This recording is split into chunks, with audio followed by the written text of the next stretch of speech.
bless that. Be sure to hit the like, share this content, let a friend or a neighbor know where to go. When it's time to tune in to Cowboys Sports Talk and beyond. Come on.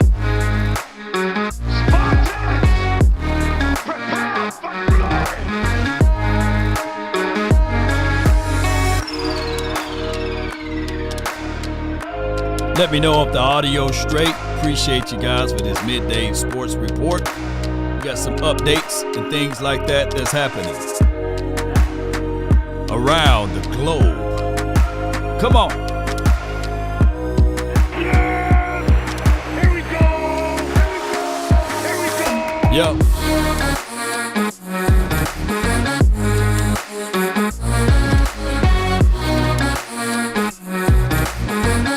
Five, 4, 3, 2, 1. Come on.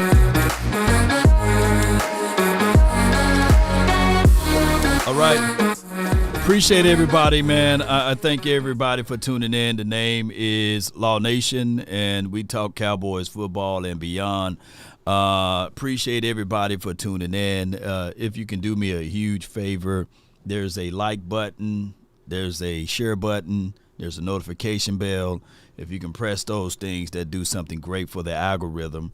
And I appreciate you guys for allowing me to speak to you all for about an hour or 2 hours, or however long this show can go. I appreciate you guys. All right, so with that being said, it's like a turn of events. I've seen on my guy Jordan Shorts, who is a insider. He absolutely hit me up, and he hit me up with this new up-to-date details of what's going on with the Cowboys with, I want to say, La'el Collins. It appears that they are not in the agreements, and that could be contractual, right? According to sources, it appears here. Let me pull it up. Give me 1 second here. Appreciate everybody for being part of these type of episode. Shorts, he says sources from the Bleacher Report that the Cowboys and offensive tackle La'el Collins have not reached a deal as of this morning, contrary to other reports.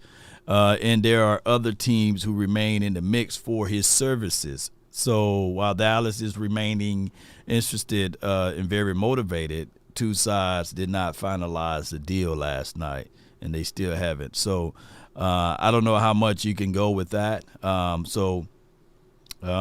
Maybe it's a situation. I think the Randy Gregory situation, right? Randy Gregory, we thought that he signed, but he didn't like the contract language, and he didn't sign, and he ended up going to Denver, and he only had a short stay there. Now he's in 49ers land. So that is the updated information. Now, as far as what the Cowboys need, we do need help at the offensive line. But a lot of us can all say that T.J. Bass, he is a guy that we all kind of leaning on anyway, and we're just trying to get insurances, right? We just try to purchase insurance down the line, and that could be the situation and scenario there. That's all I'm looking at it from there, Cowboy Nation. I want to know how you guys feel about that, you know. This is the whole thing. Shout out to you, Jay Lombardi. Shout out to you, Matt Leslie. Appreciate you. He posted a IG. Oh, wow. So it's more and more developing news on this. So it's one of those things that I would say this, ladies and gentlemen, that the Cowboys, we still need that. We still need help at offensive line. I think someone mentioned, just to reach out to you guys, 105.3, the fan said we signed La'el Collins. Well, it still may not be ink on paper, you know. So from the news and sources here, it's not ink on paper yet. So you can have a deal and you can have a conversation, word of mouth, and say, yeah, I'd like to be with you all. But according to Schultz and his report this morning, there is no ink on paper yet. So that's just what it is. Far as I seen someone say, should we rest our starters this game? We haven't finished the race yet. The race is not even over with. We still got to win this game, ladies and gentlemen, in order to be divisional champs. We got to win this game. We got to absolutely win this game. Let me say again, we got to win this game. So with that being said, ladies and gentlemen, there's no rest. There's no sit-backs. There's no, hey, we should take this game lightly. No, and we got to get in rhythm too. There's a long way uphill battle for us, and I get it. You know, the last game of the season, you want to pop in and say, okay, we want to be healthy and these sorts of things, but the race is not over with. This is part of the turtle versus the hare. Most people think that the rabbit only beats the turtle because he's fast, but no, the turtle beats the rabbit because he outlives the rabbit. He endures. Average lifespan of a rabbit is 1 to 2 years. Average lifespan of a turtle is 75 to 100 years. But it's to he that endures. So there's no days off. You got to figure things out. The Cowboys got a long uphill battle, and they cannot be satisfied with this moment. The NFL is a very cycling sport. It is. And speaking of that, I want us to cross the finish line and still be greedy, still be hungry. The Washington team, they used us as motivation all last year. They start calling us names. They said, oh, yeah, the Cowboys may have made it to the playoff, but we're going to call y'all Uncle Sam. You know, look up to Uncle Sam because Sam Howell owns the Cowboys and all of this stuff. Gave him a full ride as the starter of the season this year. So no, you know, they use us as motivational tools, and we can't fall into the wayside. The Cowboys had lost in Buffalo badly.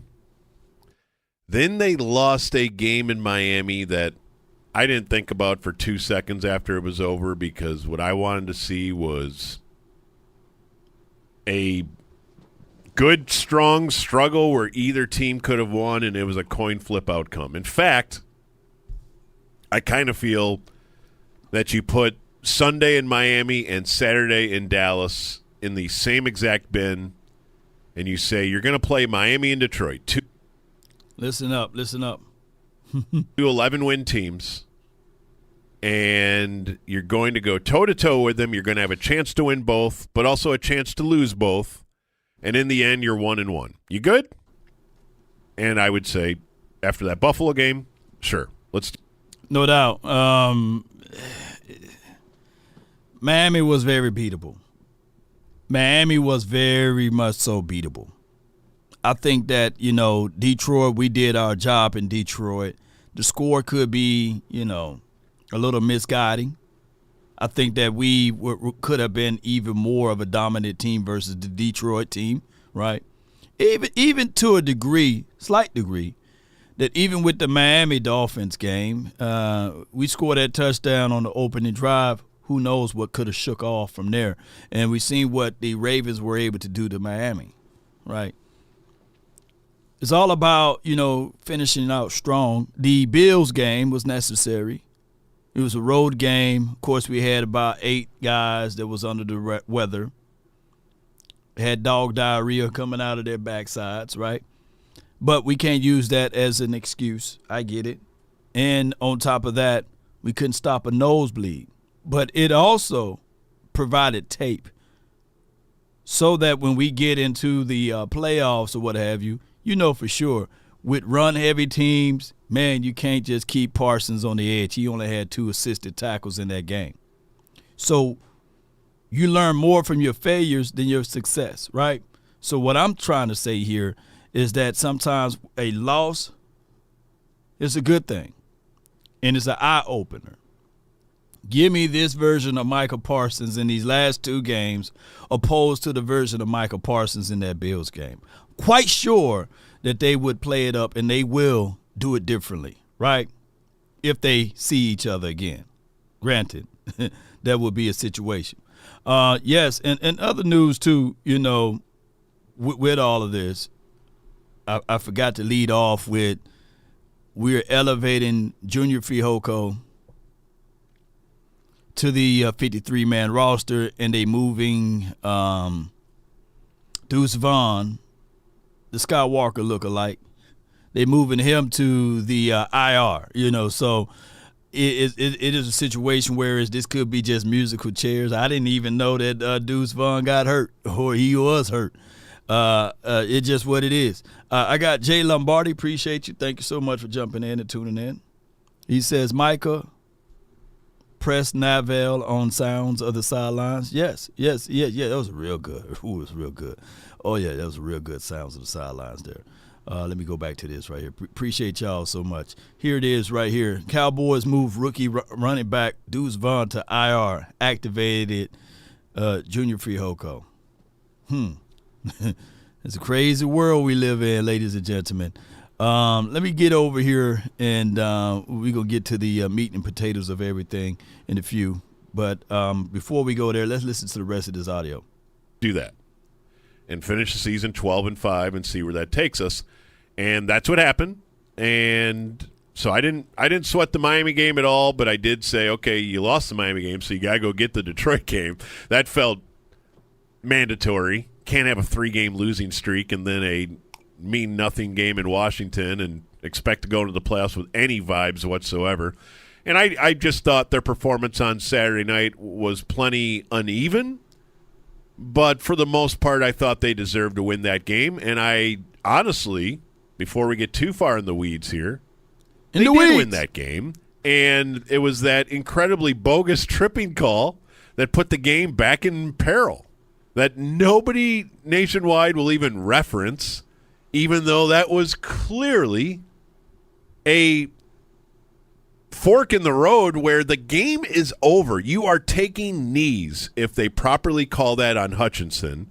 No doubt. All right, so we got to dismiss the narrative. Law, what are you meaning, man? The narrative is that we won the game by luck. We are a lucky team, that we are a team that only lean on the aficionados. And I'm going back and forth on Twitter with my brother, and, of course, shout out to those who see the fight, but it is what it is. We don't have the officials on our side. If so, we wouldn't lead the league in penalties. We wouldn't, And Micah Parsons, they would call at least a holding call every other game, or at least every other game. But this brother went 42 quarters. There's people right now that don't have 42 quarters in their pockets, man. 42 quarters. 10 games without a single holding call. Now, are we begging for it? No, but we just want to let people know there's a difference between complaining and explaining. Complaining versus explaining, right? So when we explain a situation, we're pulling up and we're pointing out the facts of the matter, right? So the reality of it, Cowboy Nation, is that even in this game against the Washington Commanders, when Dak Prescott is healthy, his record is 10-2 versus those boys. And I think I got his stat muse right up here. Yeah. He passed for 104.2 with 2,866 yards, 23 touchdowns to 4 interceptions in the 12 games that he played versus the Washington team. Now, granted, in that time span, this quarterback is still being sullied and denigrated, and, of course, it's called ASS and all of this other stuff. And a third of the people that's from the 4-letter, 3-letter network, they try to use his namesake as a quarterback that just by chance. And I think just a piece of Cowboy Nation, about 2 to maybe 12% of the Cowboy Nation, they can't stand Dak Prescott. I still, every post that I put down, hey, Romo was better. You know, I'm sitting there like, come on, it's been 8 years, man. Come on. Hey, man, Romo would have won the Super Bowl by now. Hey, come on, I get it, right? Why you had to fight? Romo retired. Nobody forced him into retirement. He could have went to play for Denver. He could have went to play for the Texans. But he got him a job with CBS. Jerry Jones made the call. He's out of the league. He's not coming back, ladies and gentlemen. And just because this dude don't live up to the levels of your expectations doesn't mean that this dude is trash, right? He is literally a real good quarterback for the Cowboys. One can argue a real great quarterback for the Cowboys. And he's on pace to, by the time that he get to the time that Tony Romo played in the league, he would have shattered every single Cowboy record. And that is the reality of it. And there's no wee-woo talk, right? So that's just what it is. Yeah. Look, Greg Palmer, Romo is better than Dak. Yeah, he's better on TV right now. But nothing along the lines of his career as far as win-to-loss ratio, quarterback completion percentage, quarterback QBR, none of those things, touchdown to interception ratio, speaks that he is better. Unfortunately, do Dak Prescott got the privilege of playing on a better team as far as coaching philosophy and strategy? Yeah. Do Dak Prescott have the ability to withstand and sustainable and not being injured? Yeah. But that's not his fault. That's not his fault. And that shouldn't be the argument within the faces of Cowboy fans versus Cowboy fans. The argument should be, is Dak Prescott better than Sam Howell, Brissett? Is he better than Jalen Hurts? Or is he better than the doggone Giants quarterback, Daniel Jones? We fight each other so much. We miss the tree because of the forest, you know, or we say we fight these things. We miss the meat because of the potatoes. Because we so much fighting each other versus uplifting and elevating the team. When one person had their time in the sun, let the other person get his time in the sun. That's just what it is. And that's what the Cowboys are up against. We are playing against this team right here, the 4-12 Washington team, with the 29th overall. 21st, they tied for 21st in offense. They tied for 29th in defense. In special teams, they're dead last.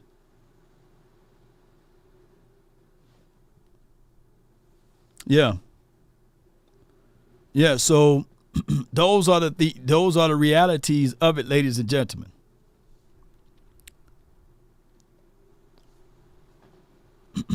Mr. Dunn said Romo threw untimely interceptions. Here's my argument with the whole Romo thing. We had Jason Garrett, dog. Come on, man. We had Jason Garrett as our head coach for a majority of his career, and we wasted that. Coaching matters. That's the reality. Coaching matters, ladies and gentlemen. But neither here nor there. Speaking of that, I got Micah Parsons explaining why CD is the number one wide receiver in the NFL. CeeDee Lamb set 2 Cowboys franchise records in the game. He passed Michael Irvin for the most catches and the most receiving yards in the season. He was selected for a drug test. It doesn't even matter. We know he's clean. That's CeeDee Lamb, the best receiver in the NFL. Not top 5, not top 3. He's top 2, not 2. And I think he's putting on the show. And if it wasn't for that little drought period before he had to show that he's always open, he arguably would have broke the record. I don't care what nobody says. CeeDee's a boss. He probably should be Offensive Player of the Year. CeeDee Lamb, congratulations, brother. You are truly showing why you're the number one. There was a lot of naysayers. I remember Richard Sherman early in the year said he wasn't even a top 5 receiver. A lot of people said he couldn't be a number 1 when Amari Cooper was gone. CeeDee's still here. He just continues to get better, and he's having the year of his life, and he's going to have a big, big payday coming soon. No doubt. CeeDee Lamb said. Hey, we heard you. We heard you, my guy Parsons. Here's what I got to say with C. Dangerous Lamb. He is a guy that grew every single year. He absolutely grew every single year. And when we start talking about CeeDee Lamb from an aspect of, hey, can this dude do X, Y, and Z thing? Yeah. I've seen it, and I've talked to his trainer during the off season. This dude goes wake up. He works from sun up to sundown, and he's always in trying to improve on the small things. It's the little things that CeeDee Lamb does that separates him from everyone else.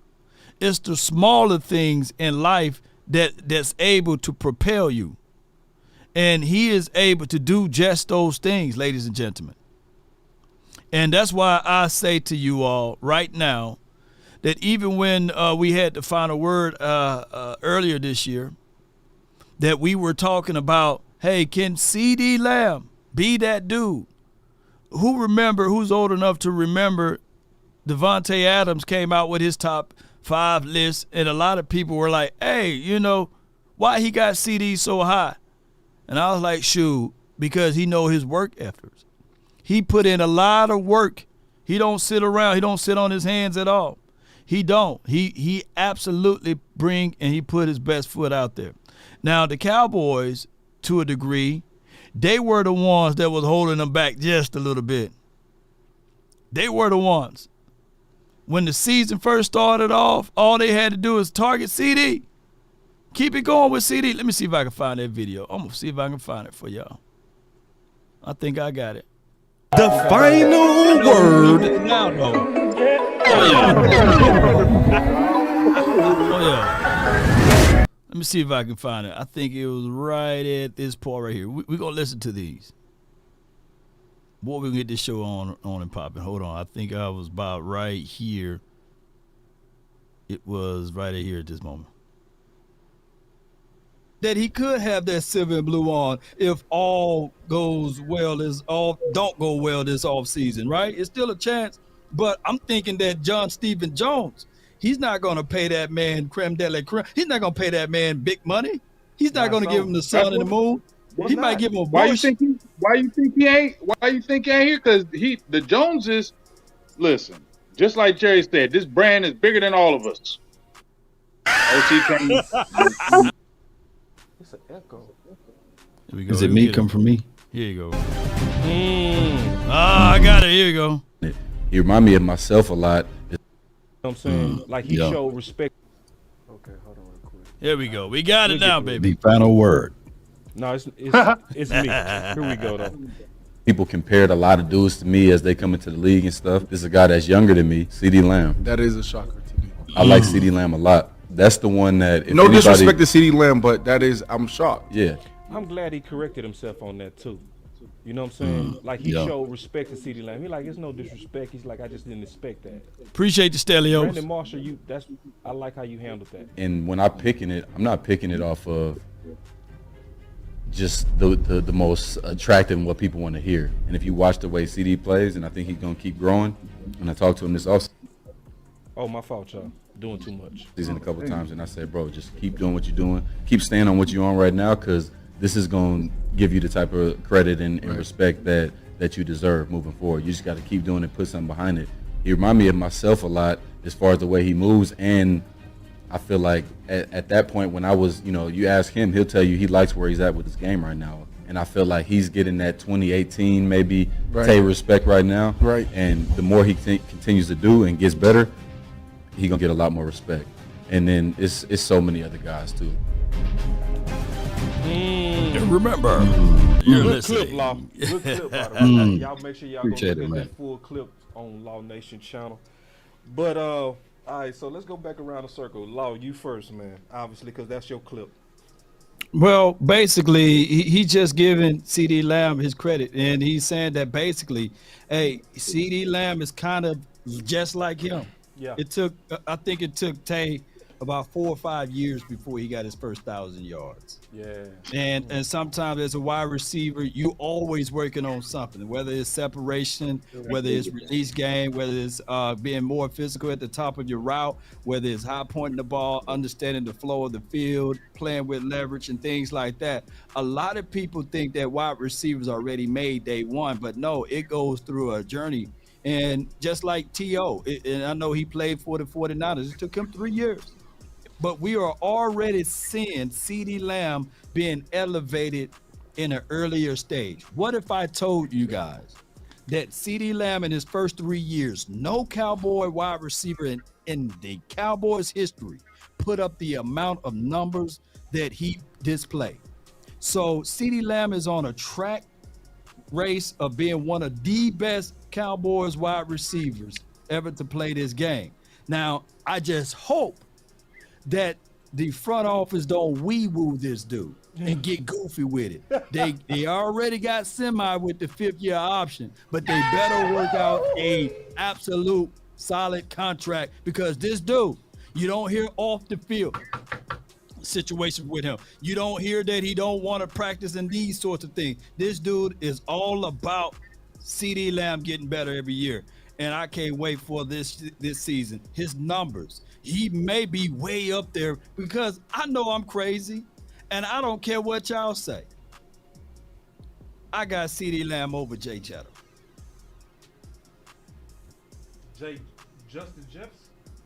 I got him over Justin Jefferson, if you don't want to call him by his nickname. I'm crazy, though. I'm Law Nation, and I'm crazy. And you may say that these Cowboy tinted glasses over here is that I can't see it, but I know for sure. You know what? Justin Jefferson, he played with his quarterback that was healthy his entire career. And for the likes of it, Adam Thielen, he was on the opposite side. You see, we've been playing musical chairs with CeeDee Lamb rookie year. And then, of course, in 2021, we got a chance to see CeeDee Lamb step it up just a little bit. He was still learning. And then last season, 2022, I mean, God dog, his quarterback was hurt for 5 games and he still put up great numbers. So I look at it like this. If you have a healthy Dak Prescott heading into this season right now, y'all probably say, man, Law definitely ain't on that wee-woo sauce. No, he ain't on that Kool-Aid. And you know I'm the steering committee of the Kool-Aid. But I'm going to tell you, y'all going to all want to drink some of that when you see what see Dangerous Lamb do this season, man. I just say what it is, man. Watch. He's going to be up there. Just like he put CeeDee Lamb above Jamar Chase. Watch. Watch, y'all. Hey, just Law, watch. this is Jane. Yeah, man. Look, man, I'm still trying to find that other clip where I said what he was going to do. But I'm going to tell y'all, man, CeeDee Lamb is that dude, and salute to his season this year. I think that he's finna step into an even more of a bigger role next year. Cowboys just got to make sure they take care of business as it relates to his contract, man. They definitely need to do that. Cowboys, it's his work efforts, man. He put in a lot of that, and his off-season regimen is crazy good, man. And if you look at Dak Prescott too, so far, Cowboys at home 8-0. Points per game is still averaging 37.4, first place in that points per game differential. So he's first in that. Turnover differentials, he's first in that. Dak Prescott is first in all major categories. But right now, let me put some cover over it. Appreciate y'all so much. Shout out to you, Charles, man. Thank you so much for your support. Let me make sure we read that super chat. He says, what's good, Law, for everyone to give CeeDee his flowers. Talking heads would have to acknowledge that his high level of play is how Dak has helped to elevate CeeDee. Yes, indeed, man. Dak Prescott to CeeDee, man. Give that man his flowers, man. Yeah. Right. I want my flowers while I'm living. Yeah. Fox is a Kool-Aid steering committee. Yeah, I'm the captain of the steering committee. I'm gonna stir the Kool-Aid up. Make sure, hey man, you gonna want to taste this Kool-Aid, dog. Yeah, you gotta pay that. You gotta pay that man. Yeah. Let's go. Where was I? Oh yeah, right here. Bear with me, y'all. Bear with me. I gotta put some cover over it. Yo, don't want them to claim the audio. Y'all can hear it, right? Yeah. Right this minute, back in the day on Mike and Mike, we did this every single year in the playoffs. We would take every quarterback going into the playoffs and we would rank them 1 through whatever the number was. Now it would be 14. Who do you have the most confidence in?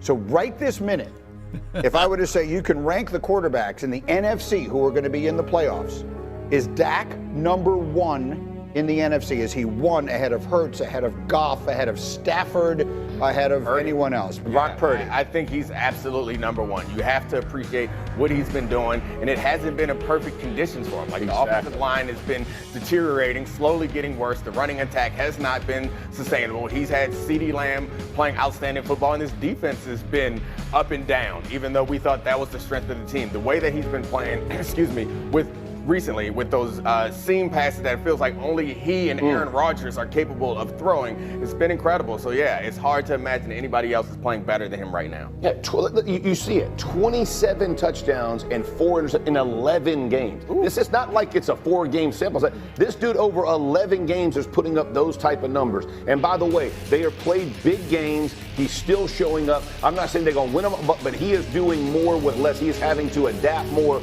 because of his offensive line than I would say Purdy, so that's why I would give him the 1. Right now, did y'all hear ye? Hear ye. Did y'all hear that? 27 tubs to 4 interceptions in the last 11 games. Now, I heard that most people were saying that he was a turnover machine, that he couldn't hit water if he fell off a boat, and that this dude is more than likely what's on the bottom of most people's feet. This dude is what you do twice a week when it's time for you to take out the trash. Now, granted, the haters would say, well, that's because he play against trash teams. That's why he's able to exhibit those numbers. I get all of that. But if that's the case, then how come the other quarterbacks are not doing the same thing when they play against those teams? Are they only trash teams when the Cowboys play them? Is it only trash teams when the Cowboys play them? Because that's tend to be the moving argument right there. Teams you talking about, it took some luck for them to win certain games. Dak Prescott threw for 345 yards and 2 touchdowns. And this man said it's all luck. It's about being good as well. When you win 11 games in the NFL, you're a pretty good football team. Maybe not the best team, maybe not the team that's going to win the Super Bowl, but it's a lot of good that goes along with you having the opportunity to win the games that you won this season. So, I love it. We got to always fight this narrative. And I'm going to move off this point on this last video. On this last video, my guy Cole Cowboys, he said this was an illegal formation that wasn't called. Not one national media highlighted the missed call because the Cowboys lost the playoff game all by themselves. Now, I get it. No excuses.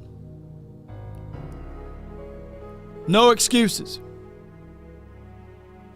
But I want you guys to understand that that game, even versus the 49ers last year, were tight just like that.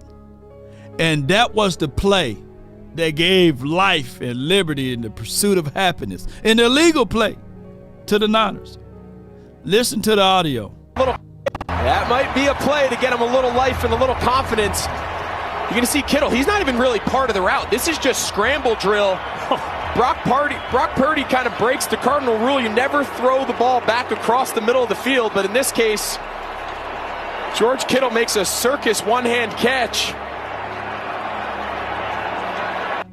Without that play, the whole game, the whole complexity of the game is different.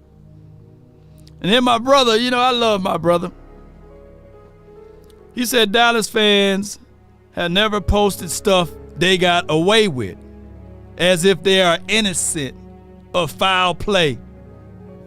And then I say right here, we lead the league in penalties, and it's been 42 quarters without a holding call on Micah Parsons. So what we should do, let the narrative be the narrative? Should we just hush and shut up and just not be fans over here? Come on, y'all. Let me know what we should do. Because now we got even my guy. I can't even stand him. He can even see things. Uh-oh, I gotta reload my page. Hold on. Reload the page. Let me see. All right, here we go. Reload the page. Here we go. I believe there's a 5 or 6 yard carry by Pollard, and they call it tripping when it was Hutchinson who reached his foot out to try and trip the back. I don't think it should have been a trip. He didn't get him down. Flag, it should have been on Hutchinson. That half a distance to the goal, that's a first down. I don't think the situation would have even been close had they just made this correct call. So this is, on the 29-yard line. Pollard runs, okay, so he gets 6 to the, maybe 7 to the 22. Now it's 1st and 10 on the 11, right? They call this penalty on 89 there. I don't understand how they do that. It's a total whiff of a call, just a total miss. But also, Aiden didn't actually get touch. So what would have been better in the situation for Dallas is 2nd and 2.5, right? Because then you have a chance to an extra down for a first down. We're not starting back on a first down. Whenever you hear Aaron Rodgers speaking glowingly of the Cowboys, boy, it's crazy. It's an evil world we live in. It's an evil world we live in. Oh, man, it's a weird world we living in now. But, shout out to my brother, man, the twin maker. All right, so this news just hit. That's why my eyes got big. DeMarvion Overshown and Tyler Smith working the resisting chords. How is this even possible? Not the one who made the rules, right? Do it, do it. Come on, man. How is this even possible, man? How is this even possible, y'all? Hey, he's working the chords, man. I projected him to be ready next year, right around preseason 2-3, right around that time. But if this brother already working the chords, man, that's kudos and credence to him.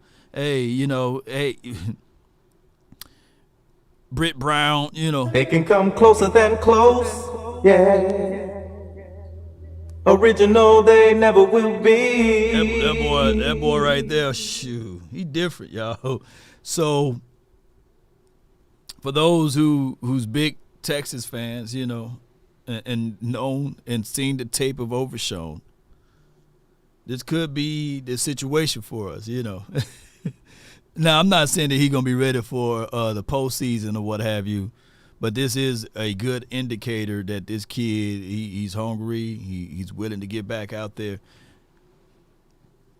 It won't surprise me that next week we see Trayvon Diggs working the chords. I've been sitting there like, hey, all that stuff works out for the good, man. And I love seeing that, ladies and gentlemen. I do. That's crazy. That's good stuff. I appreciate everybody for tuning in. Don't rush them back, though. Don't rush them back. I think that the Cowboys, when you look at everything, and even with this whole situation with Junior Fihoko being on a 53-man roster, I like Junior tape. He reminds me of a Tyrone Crawford type, but a little bit more explosive, a tweener, because you don't know whether or not you're going to put him on edge or you're going to play the 3-tech, but he do give you that. As far as his preseason tape, it wasn't really gaudy, right? We didn't really see anything, but hopefully, man, the time that he got a chance to be on the back end, hopefully, he was getting his strength and stuff together. But when you look at his college tape, he led all conferences in tackles for loss. He may not have had a lot of sacks or what have you, but he had a lot of tackles for losses, and as well as he was a guy that was a run stuffer. Kind of like D-Law a little bit with the stopping the run type of mindset. So we will see. And at this point, this particular draft class, from Mozzie to Luke Schoonmaker to Overshown to Awesome Richards to Deuce Vaughn, Eric Scott Jr. and Junior Fihoko, no particular order, just going off the top of my head. Who really stood out?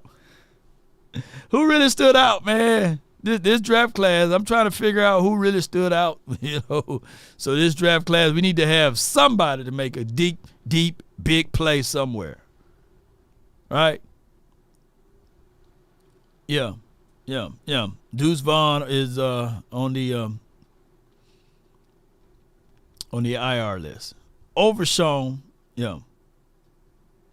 Overshown in preseason. That's our last hope. Yeah, hold on. Pain is ending. So not to beat up those guys. Oh, Brandon Aubrey. He was the undrafted kid. So every year we get an undrafted guy, right?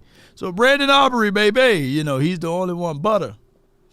And then Jay Lombardi said, I like our undrafted class. Yeah.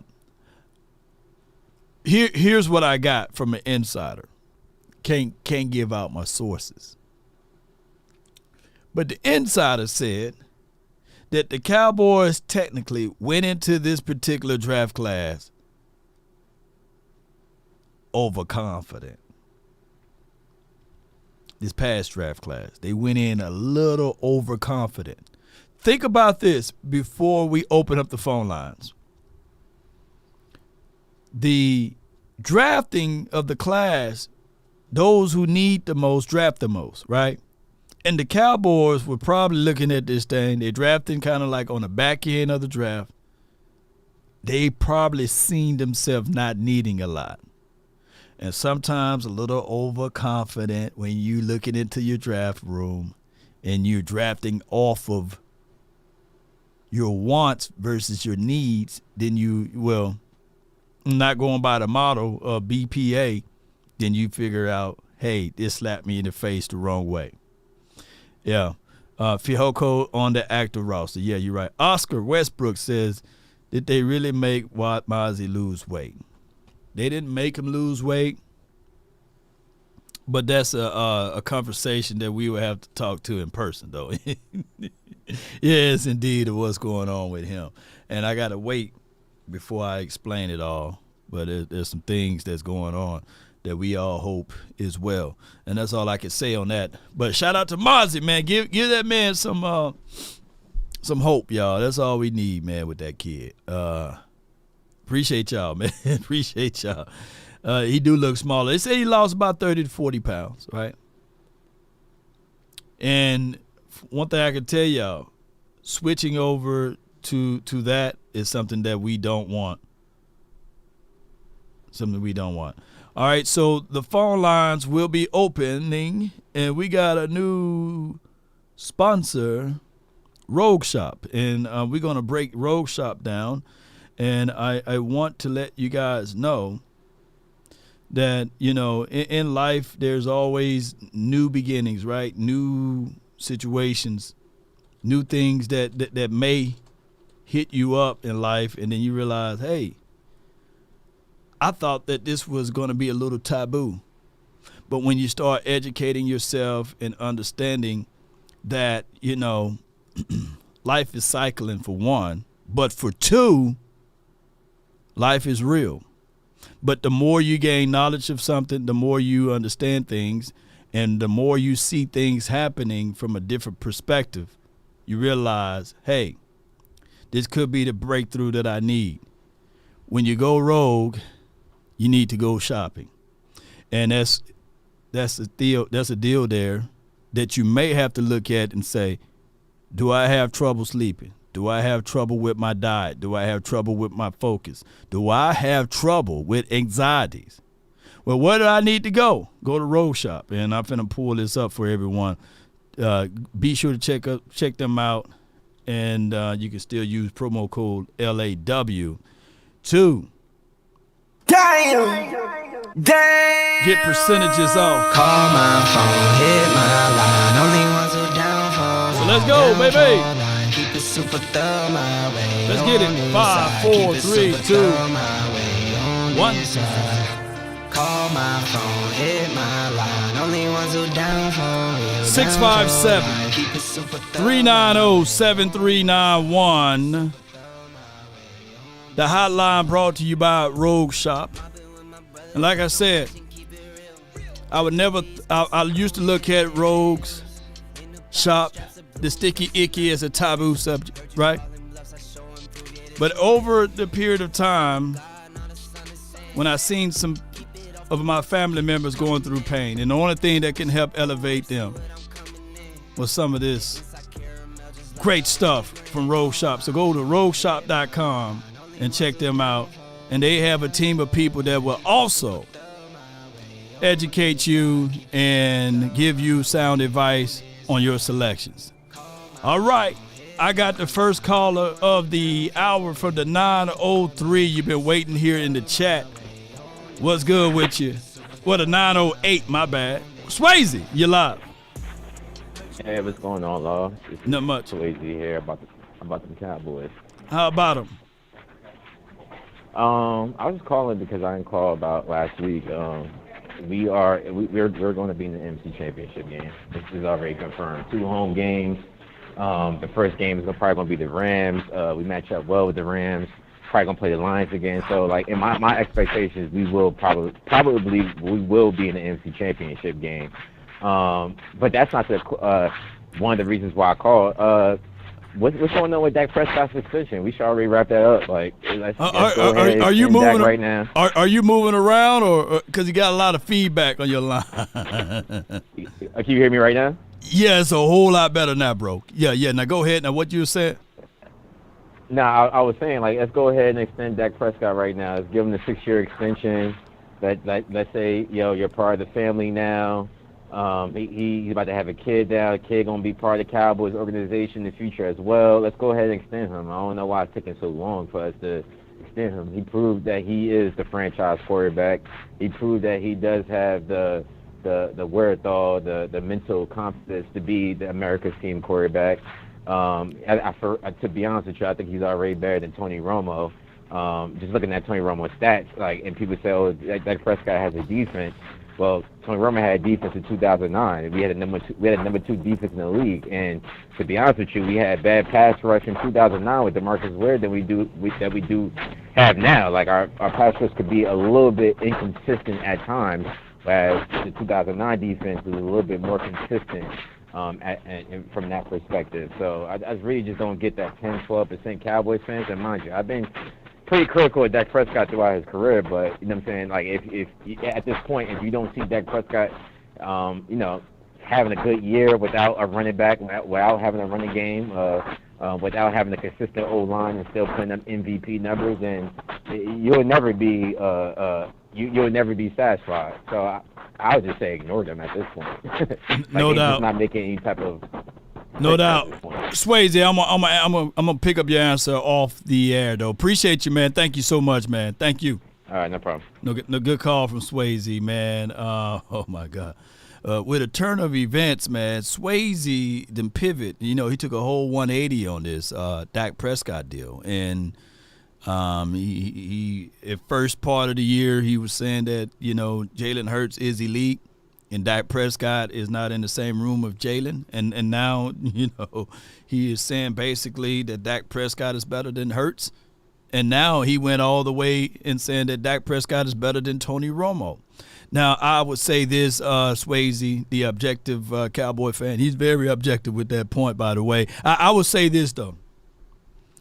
Dak Prescott and his agency, he believes that he's not going to do no negotiations during the season. So Dak is going to play this season out, and then they will start talking contracts once the season is over with. That's been his philosophy since day one, and I think that that's going to be his philosophy from the here on out. Now, as far as Dak Prescott, the 27 touchdowns to 4 interceptions in the last 11 games, that ain't nothing to sneeze at, right? And we see that Dak Prescott, without a run game and with a fickle defense, sometimes the defense show up, sometimes the defense don't. We can all see to this as relates to that, that the Cowboys themselves got them a gym, got them someone. So it's good to see. It's good to see this all the way, ladies and gentlemen. But I got the next caller on the line, and he lives in 49ers land, but he's not a 49ers fan, and his name is Mike, man. You're live on the Nation, brought to you by Rogue Shop, man. Talk to me, man. Right on, Law. Absolutely not a 49er fan. I just have a couple quick points to make. Go ahead.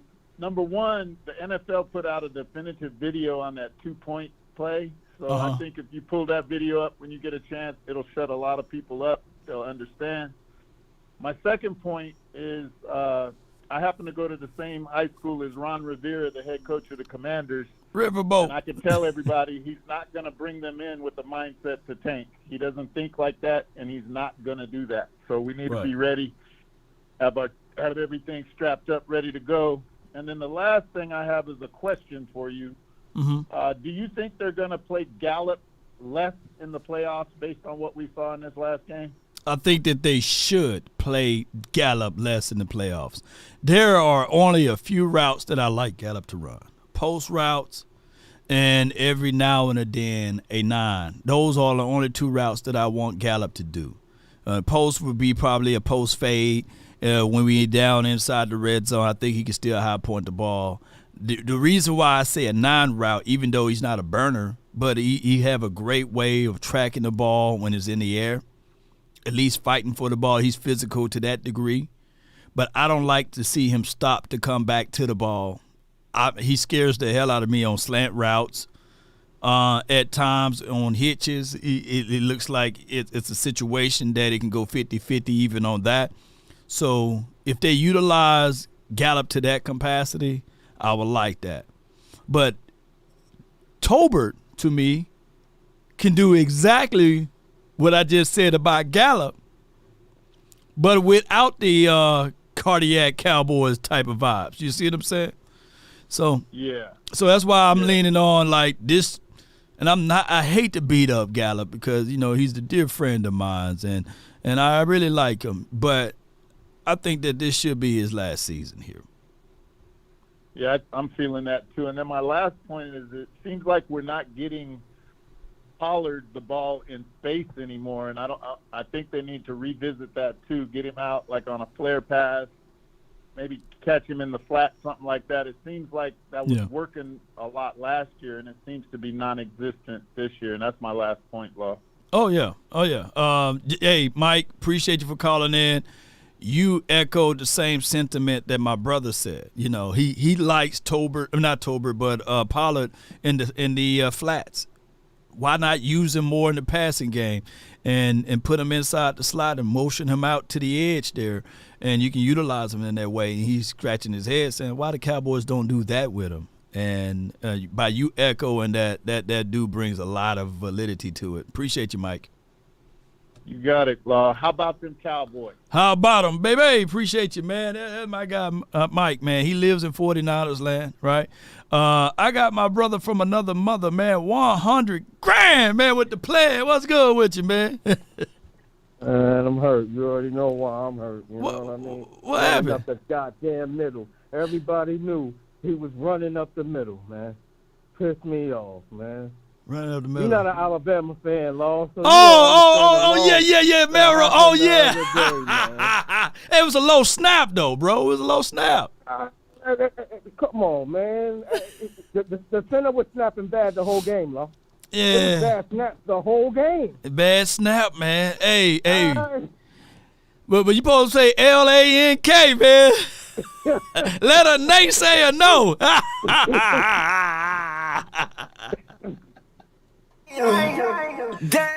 What happened, man? What happened in that game, man? Man, it was bad snaps the whole game. I mean, I don't know what Nick was thinking with some of them calls, and Burrow, he's not all the way polished. He's not. He's not. People saying that he's Hurts. He's Jalen Hurts' clone. He's not all the way polished. He got better this year, though. He did. He was bad in the beginning of the year. He got better this year, but he ain't it. I'm not a fan. I'm not a fan. He's too up and down for me. Did you at least see the Texans versus the Washington team? I saw that. You saw that boy put that money. I can't let him. I can't let that brother go to Washington. You know, whatever team, I can't let him be in. I can't let him be in the NFC. Yeah. Left-handed too. It just look.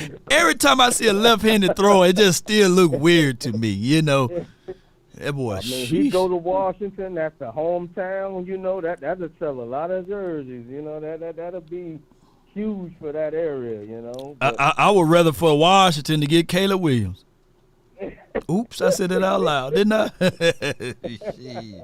At least we can talk about his fingernails. Oops, I'm talking too much, man. They gonna cancel law over here. Oh my gosh, man. You know, that hurt me, man. That hurt me. I know. On to my Cowboys, man. On to my Cowboys, and you know, we gonna do what we gonna do, man. I feel like it's a toss-up, man. Should we sit our guys? Certain guys to play? Like Gallup, I feel like Gallup, you've been sitting the bench. You've been doing a great job sitting the bench. Play. Tolbert play. I think we can beat the Washington without our top guys. Like CD don't have to play. You know. But who gonna tell him? Who gonna tell him not to play though? Who gonna tell C Dangerous Lamb not to play? Yeah. You're right. But I feel like certain guys don't need to play. Like. The offensive line, I think the offensive line should play because you need that. We got too much stuff going on. You gotta have things that match. So you can't bench your offensive line and put Dak out there, right? And you can't put the offensive line out there and not get a feel for it with another quarterback out there. So yeah, those things are coincide with each other. But keep going, bro. Okay, so okay, what we looking for is a blowout. So the fourth quarter could come, and then those guys can get their reps. That's what we looking for. And you are aware this is a must-win game, though, right? Because if we catch that L, then we talking about going on the road again if the Eagles win. And yeah, you're right about that. So we got to come out there and win this game. So they're going to take this game seriously. But here's the thing why I say we can do that. I don't think Washington's going to try to win this game. No, they got the second pick in the draft. They're not trying to lose this game. They the Washington team. You know, who got fired last year because they won the last game? What was that? Who was that? It was a brother or somebody. Whoa, who was it? One of the coordinators. No, it was a brother. He was a black coach, man. I forgot his name, man. He won the last game. God, dog, who was it? Y'all help me out. Oh, I forget his name with the beard. I forget his name. Yeah, he had the Texans guy, right? Yeah. That was his name. What's his name? He's a Cowboy fan, too. I don't remember his name. Lovey Smith. Lovey Smith. Shout out to you, Ben. Yeah, appreciate it. They say, you fired, you brother. I dare you. But they end up still getting the best pick, though. You know, see how life works? They fired him. So Ron getting fired anyway, but I don't think he's going to try to win the game. Yeah, but he better make it competitive and compete, you know. Yeah, you fired. But here's another point. Everybody talking about, you know, I get it. Mozzie's losing weight, but look at the Eagles guy, man. He gaining weight. He looking slow out there, man. They killing him. You know? Oh yeah. They killing him.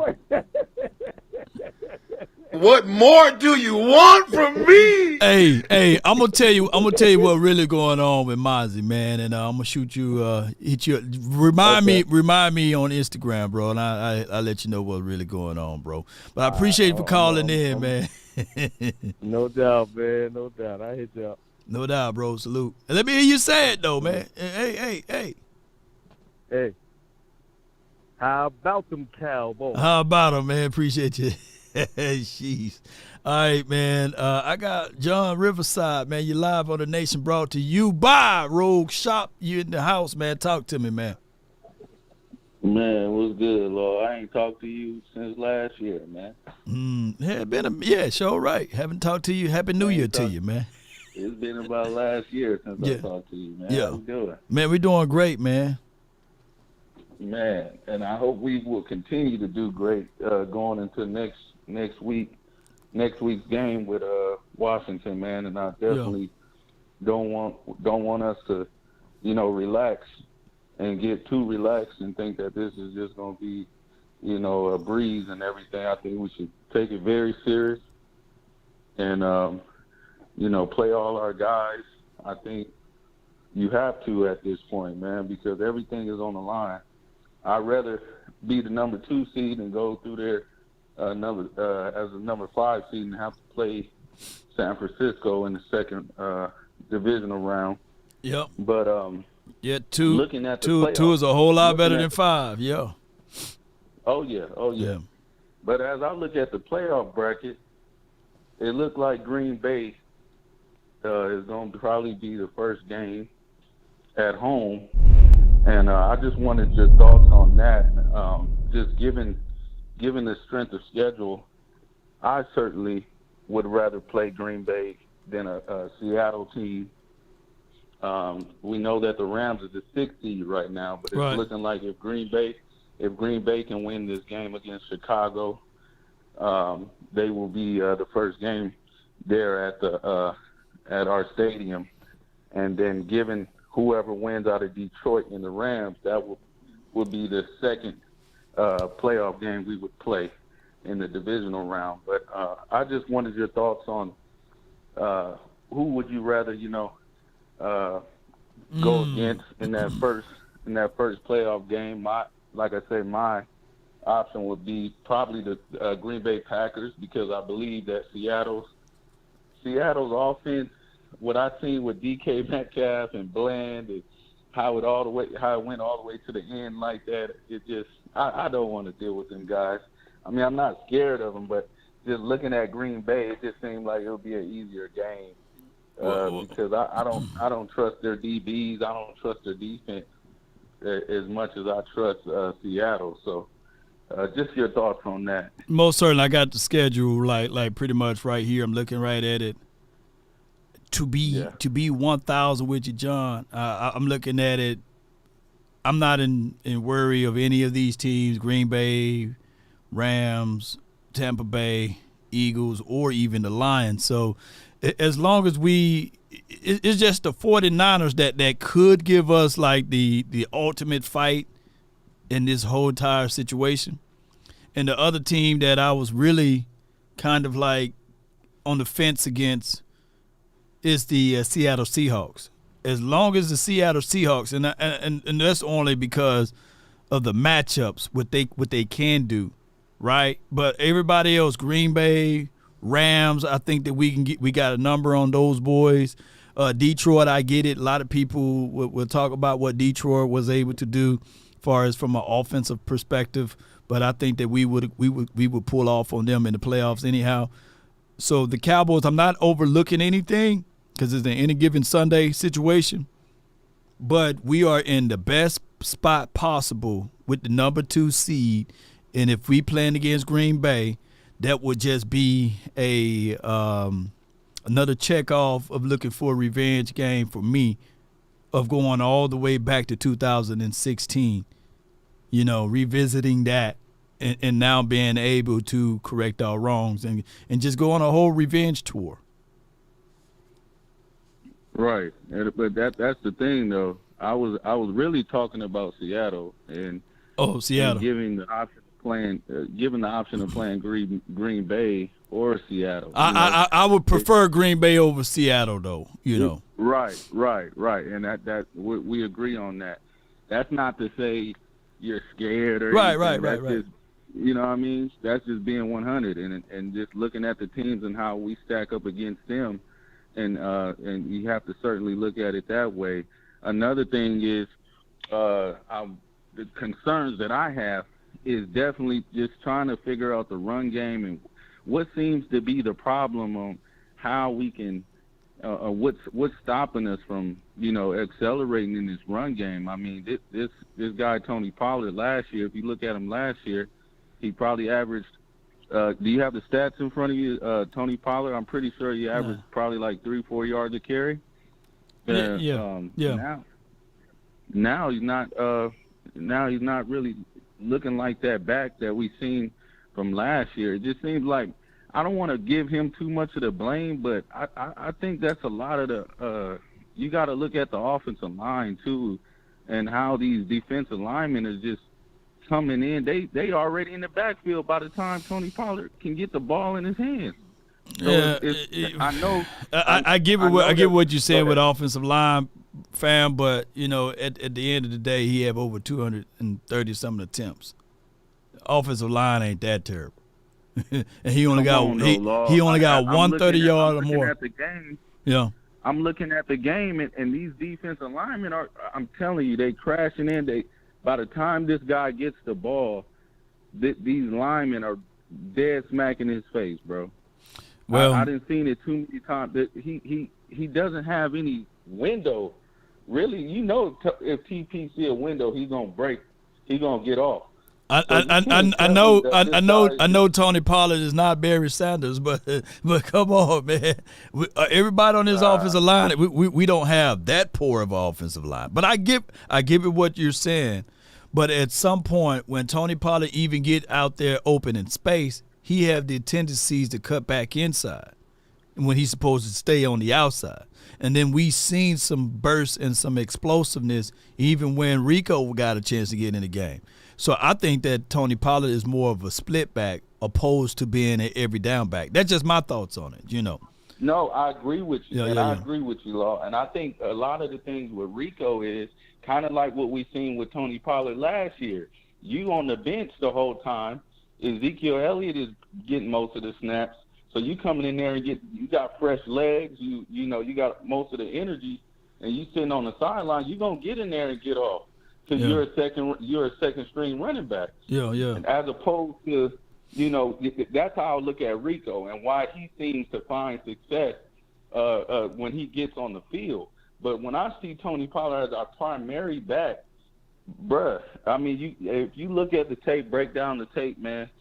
These first down, a lot of it has to do with Mike McCarthy and these first down running plays. And he goes straight down the middle, right up the middle of the offensive line. He's not creative at any point during the game when it comes to the running game. He doesn't do any sweeps or tosses or any outside runs.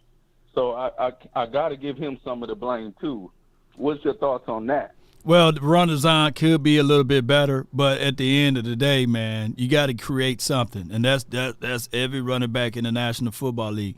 I get it. I get exactly what you're saying, that, hey, we can't have two things that's going negatively. You like the offensive line bad, the play design bad, and Tony Pollard not hitting the run or the seam good enough. I get all of that, but at the end of the day, It's week 17 now, so we are who we are with the run game. I appreciate you, John. Thank you for calling in, though, fam. Well, I mean, did you see Ezekiel Elliott and when he was starting last year? Was he getting 4 or 5 yards a carry? No, he wasn't. He wasn't. No. But at least he got 12 touchdowns on his resume. You know what I'm saying? So that last year we don't even have double-digit touchdown with Tony. We don't have 8. We got 5. So I'm not trying to say that Tony Pollard is not better than Ezekiel Elliott, because even this year Tony Pollard is having a better year than Ezekiel Elliott. But what we are saying is that I think that Tony Pollard is a 1-2 combination runner, and I think that also the offensive line pretty much is having a step back. We have a new system as far as Mike Solari, and on top of that, the play calling from Mike McCarthy could be a little bland with the run.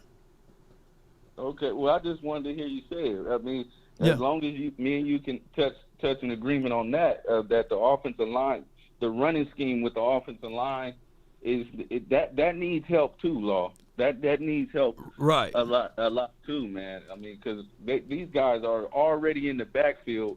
In some of these plays that I'm seeing, when Tony Pollard is going to, grab that ball, these guys are already in the backfield. But that's not his fault. But we can't say the man had 230 attempts, and every 230 attempts they were in the backfield. We can't use that as an argument there. So what's the answer? We go get Dalvin Cook or somebody else that that has a bit more experience that can handle pound to pound like that. Yeah, you get a change of pace running back. That's why they call it change of pace. You just change the pace up, and then I get it. We are not the best run team in the league, but we are not also the worst offensive line in the league. So it got to be something got to give, and I think that is more so with the temperament on how the run is ran, and on top of that with the play design. So it's a combination of multiple things. But I appreciate you, John. Hey, we got a lot of people here, man. I appreciate you, bro. No, man, you got your one more, man. Appreciate you, man. Come on, man. Jeez. Hey, man, one more. I said, God, no. But I appreciate you, John. I get what he's saying, though. Overall, we are not put it like this, we're not a good run team. We're not. Whether it be by design or whether it be by, exactly who the runner is. But y'all telling me that if we had Adrian Peterson on this team, that he would have 935 yards. That's what y'all telling me, because of the offensive line. If we had Adrian Peterson, let me read y'all comments right quick. If we had Adrian Peterson on this team, and I'm not calling Tony Pollard Adrian Peterson or LaDainian Tomlinson, right? Those are by far great running backs. But y'all mean to tell me that for what you all are seeing is that Tony Pollard is not the issue or the problem at all? And I'm not putting all the blame on Tony. It's a combination of multiple things. Even if we had Derrick Henry,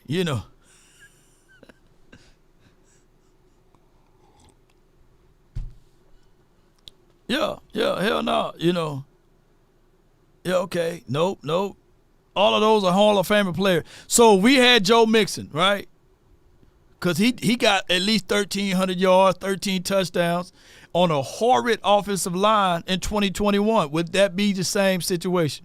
Or if we had the kid Josh Jacobs, if we were to pick up Josh Jacobs, would we still have these same issues and problems with the running attack? That's all I'm saying. Like name me another running back. I'm not saying that Tony Pollard is to be the person that's the only at fault here.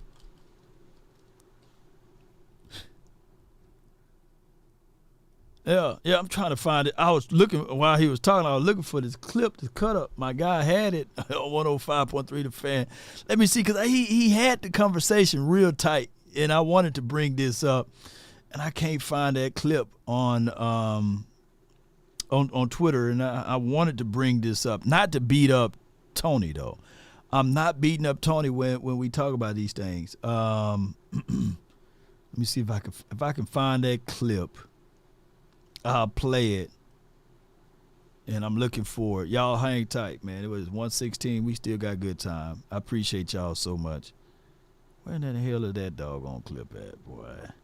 I'm gonna have to start saving these clips next time.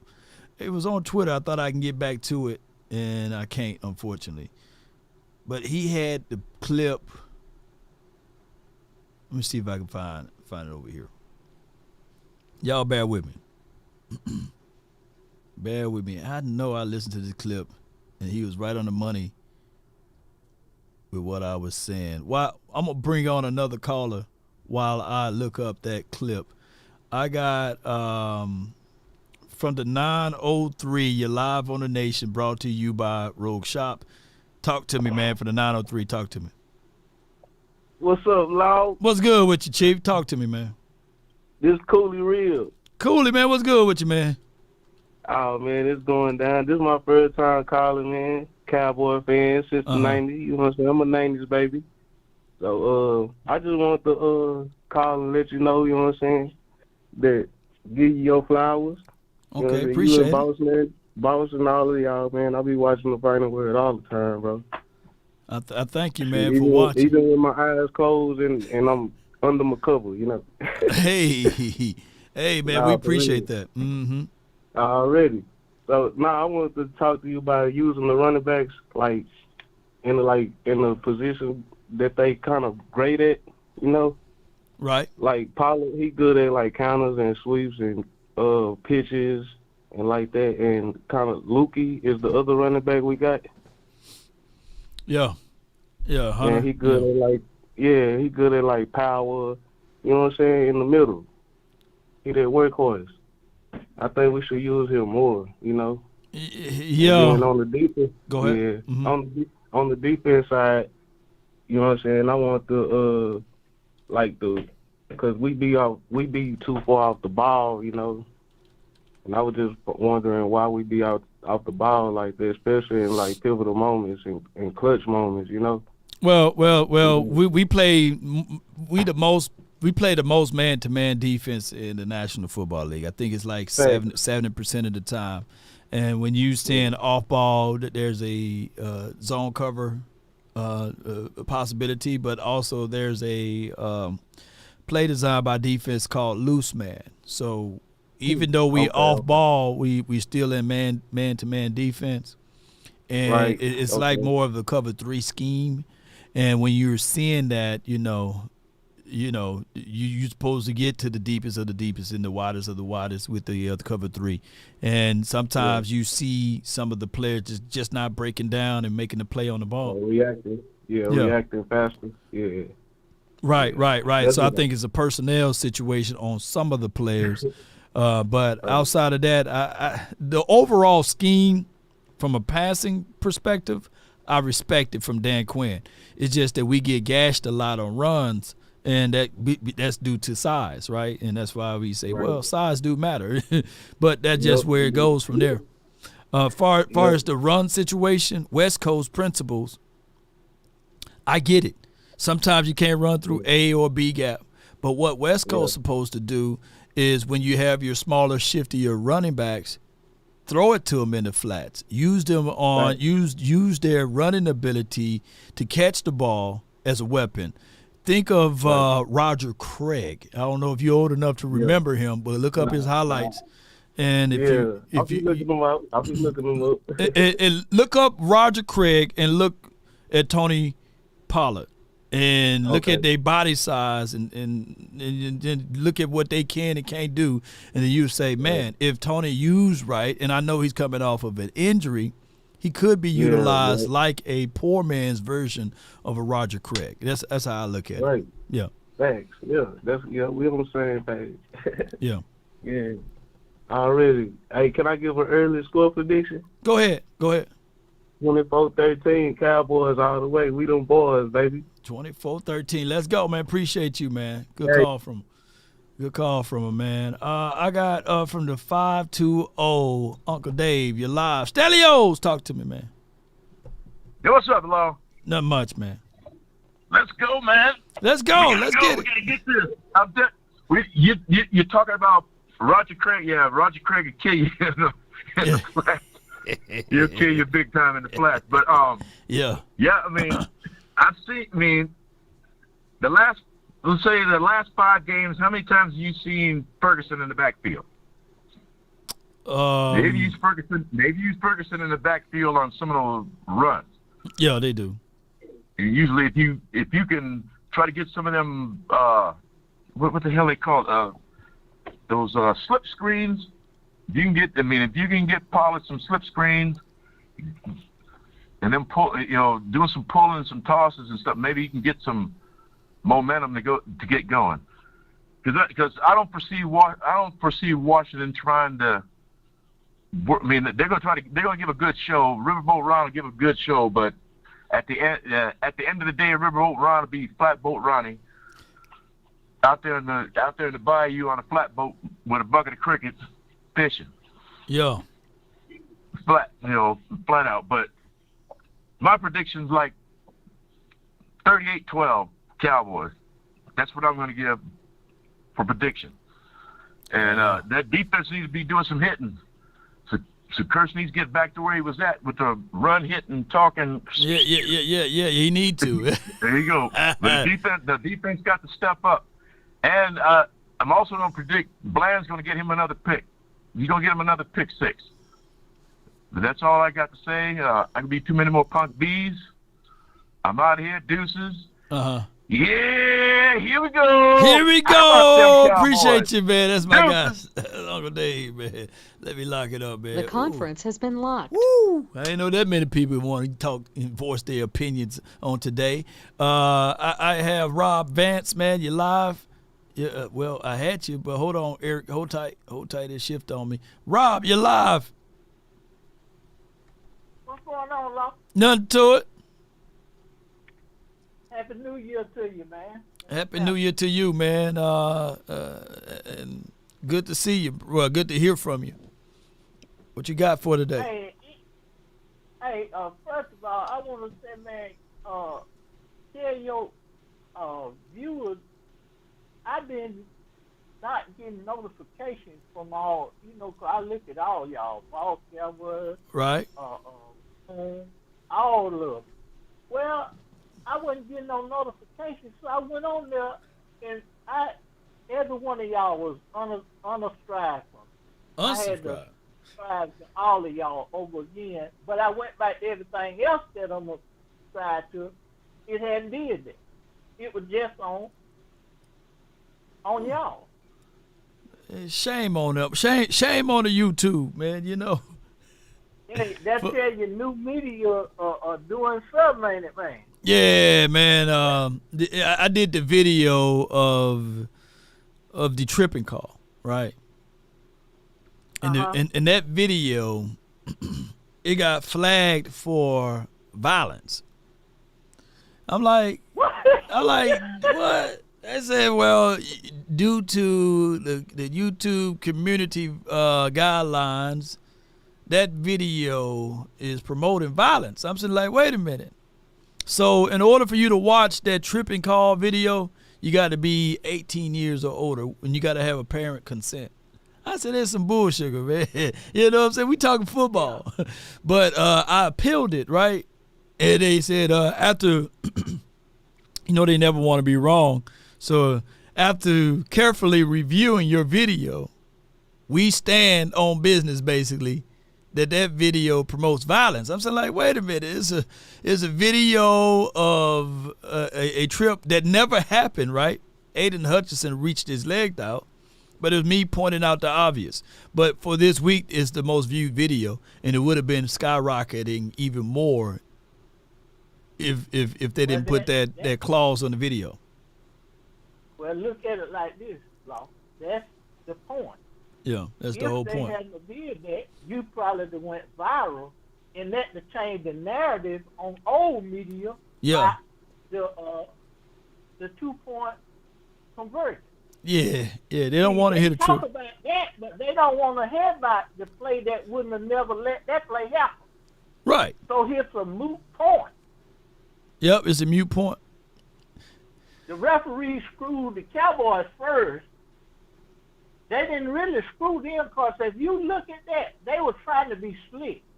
They brought a boy on, and he touched his chest and held up his hand, number 70 did. Right. On the way, and the referee seen him because he been doing it all night.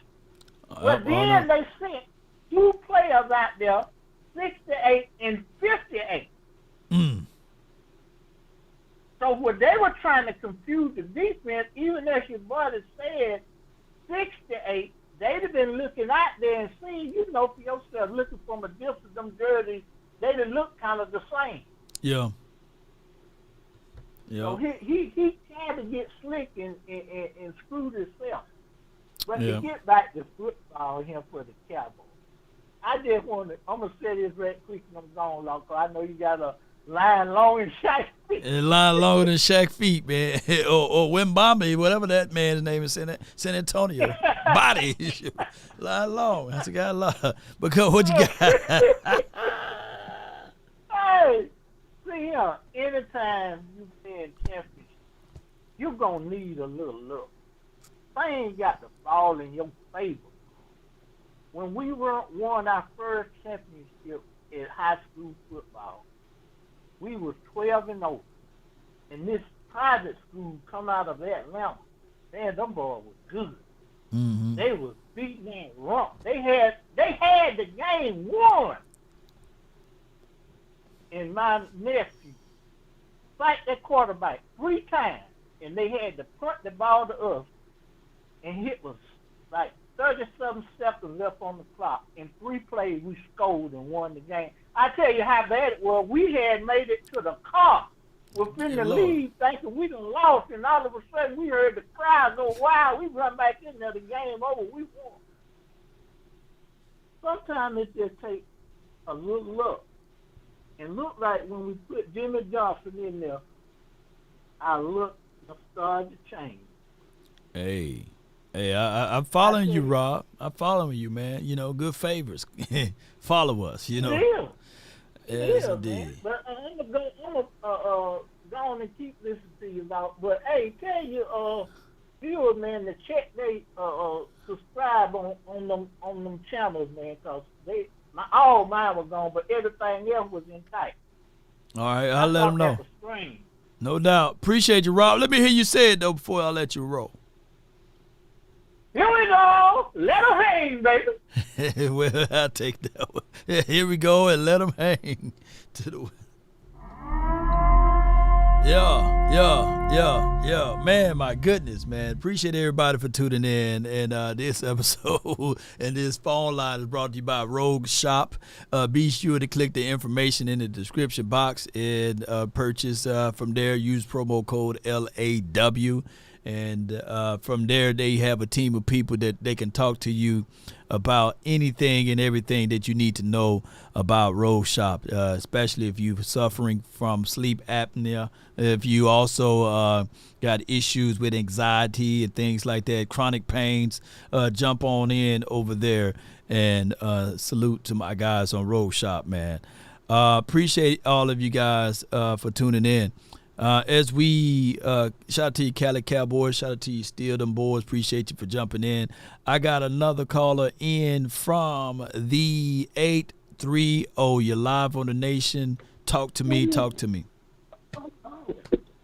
Hey, La, how you doing? Hey, great. Talk to me. What you got going on? I'm calling over here from Eagle Pass, Texas, South Texas, close to the border. Mm-hmm. I'm always watching you, man. You do great. You do a great job.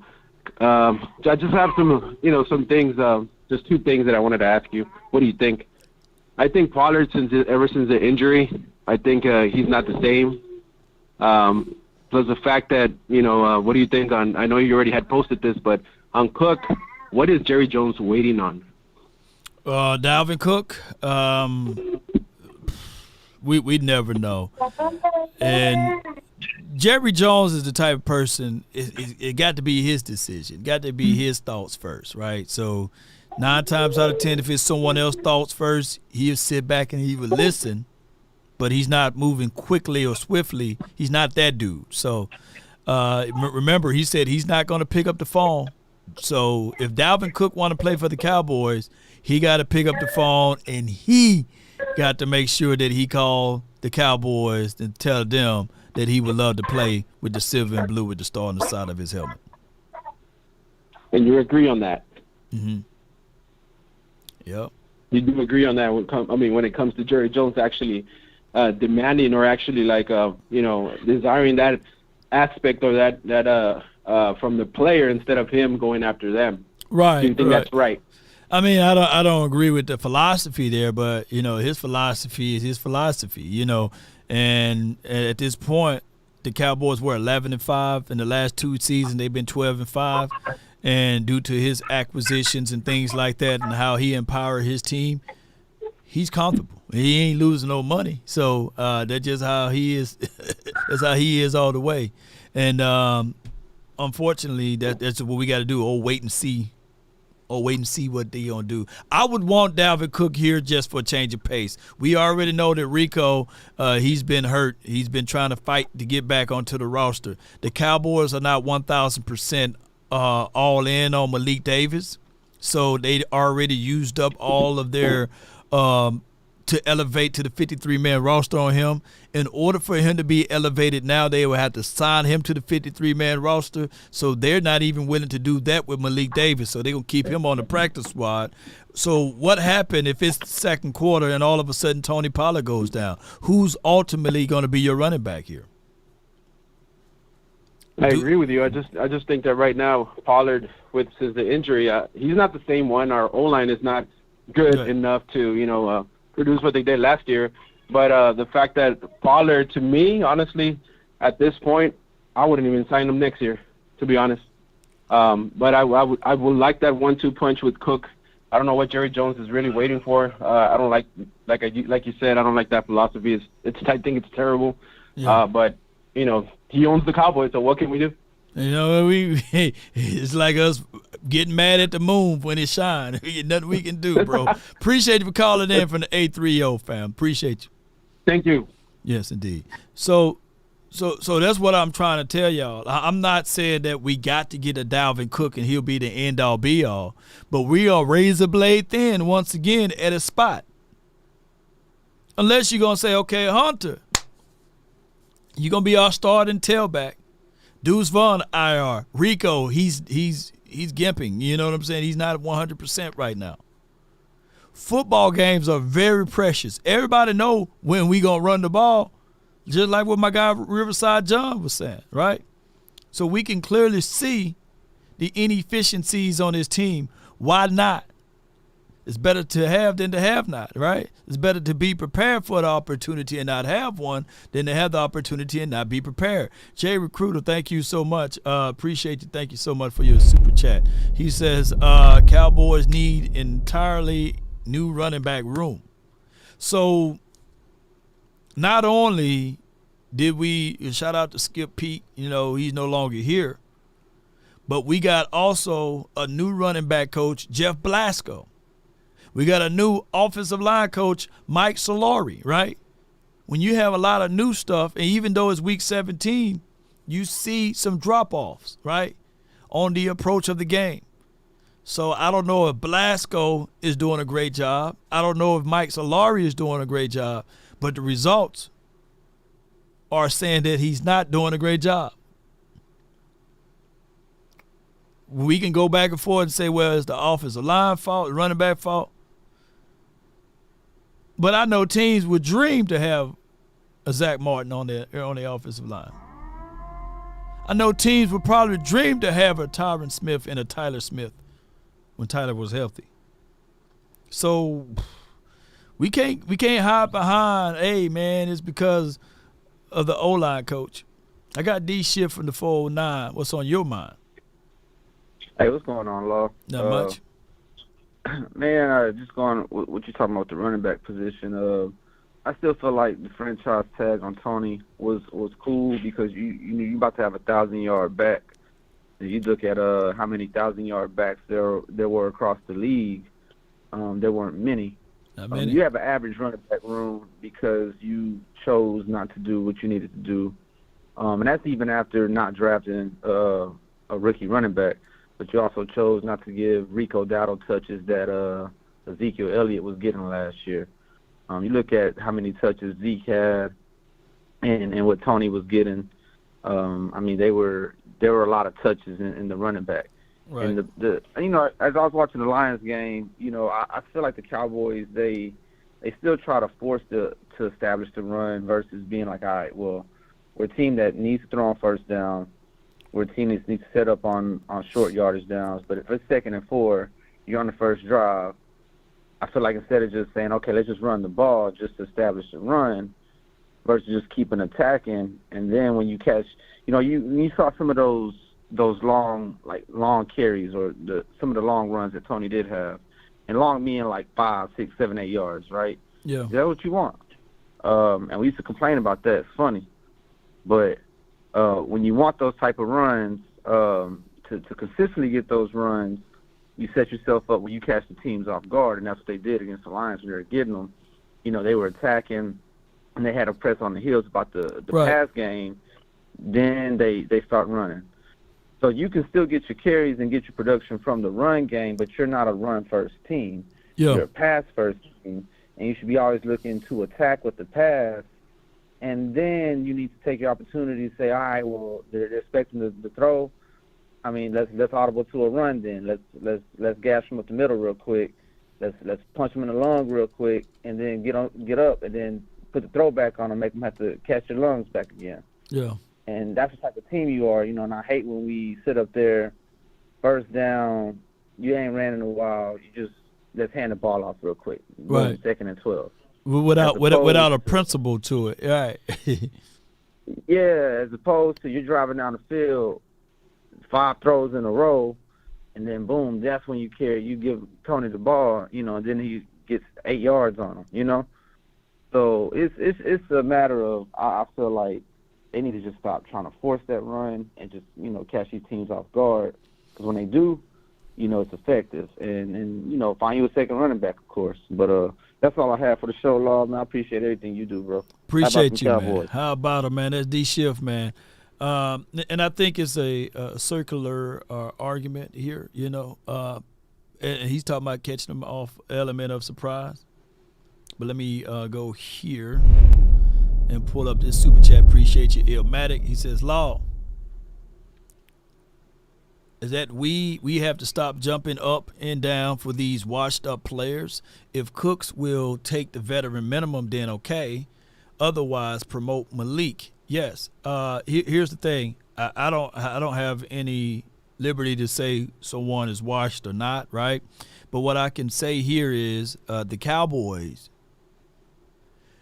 they already showed their hands. They don't trust Malik Davis to some degree, right? And if we go into the postseason with what we just have right now, it's only on hope. There's no guarantees that Rico is going to be available, right? In the last since the Bills game, we haven't seen Rico, right? And there's a little bit before. So Bills, Miami, and this past week, we don't even know who's Rico is now, right? He became a shell of himself. And from what I heard from the inside, they told us, me and Jay Tuck, we listening. All we can do is listen, right? Is that he's battling with an injury. He's not 100%, right? So that's all we got is Tony Pollard, Hunter Luepke, a banged-up Rico, and Malik Davis, a person that they don't trust, a person that was in the doghouse for the majority of the year, who's they refusing to elevate because they got to put him on the 53-man roster. They like him to a degree for practice squad, but that's about it. So I don't know. Do you shake the tree and say, okay, is Dalvin Cook better than Malik Davis? Hey, is Dalvin Cook better than Rico Didal? You never know. But what we can't do is get angry and upset if the 49ers pick up the phone and say, hey, come on, Dalvin Cook, come on over here. Or when the Ravens pick up the phone and say, well, Keaton Mitchell was hurt, let's just bring in Dalvin Cooks, right? And then we seeing them running all of those yards, and we didn't even bring them in. And that's one thing that I said yesterday. At least bring him in, check him out, see what he can do. And if he decide to go somewhere else, then so be it, right? But at least shake the tree and see what can fall out of it, right? That's all I'm saying, I also have Cowboys Mike from the 718. You're live on the Nation.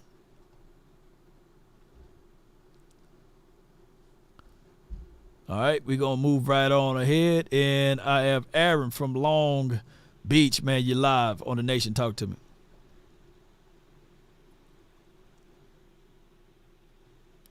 All right, well, we have John from the 254. You're live on the Nation, brought to you by Rogue Shop. Talk to me, John.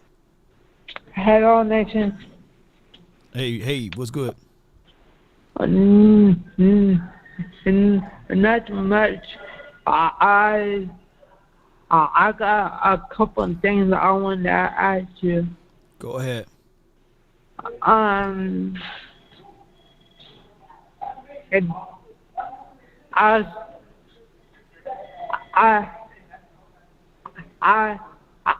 saw some news updates and some news on the Dallas Cowboys on my Facebook, and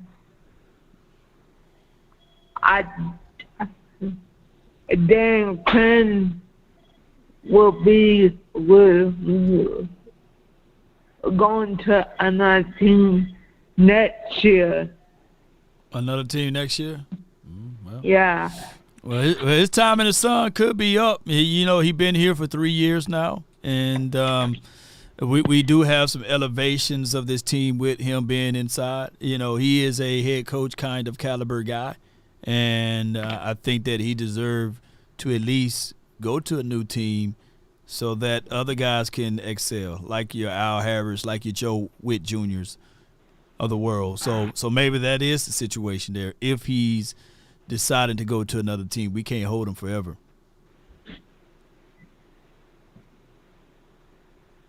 And the other question is,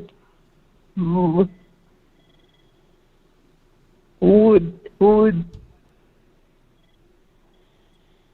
the series of the Eagles lost against the Cardinals, that put us in the second seed, and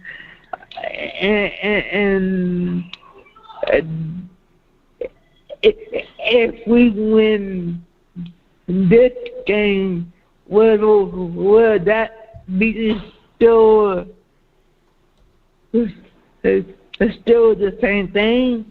Yes, John, and I appreciate you. I'm gonna take the rest of that off air. Just let me hear you say it before I let you roll, though. How about the Cowboys? Go Cowboys! Let's go. That's John, man. That's my guy, man. He's a champion, a warrior. I will say here that this is a must-win game. Eagles win, we lose, they get the number 2 seed, I believe, or number 3, something like that, depending on whatever the Lions do. So the Cowboys, they got to win this game. This is a must-win game. That's why they playing the game at the same time at 3 o'clock, I believe.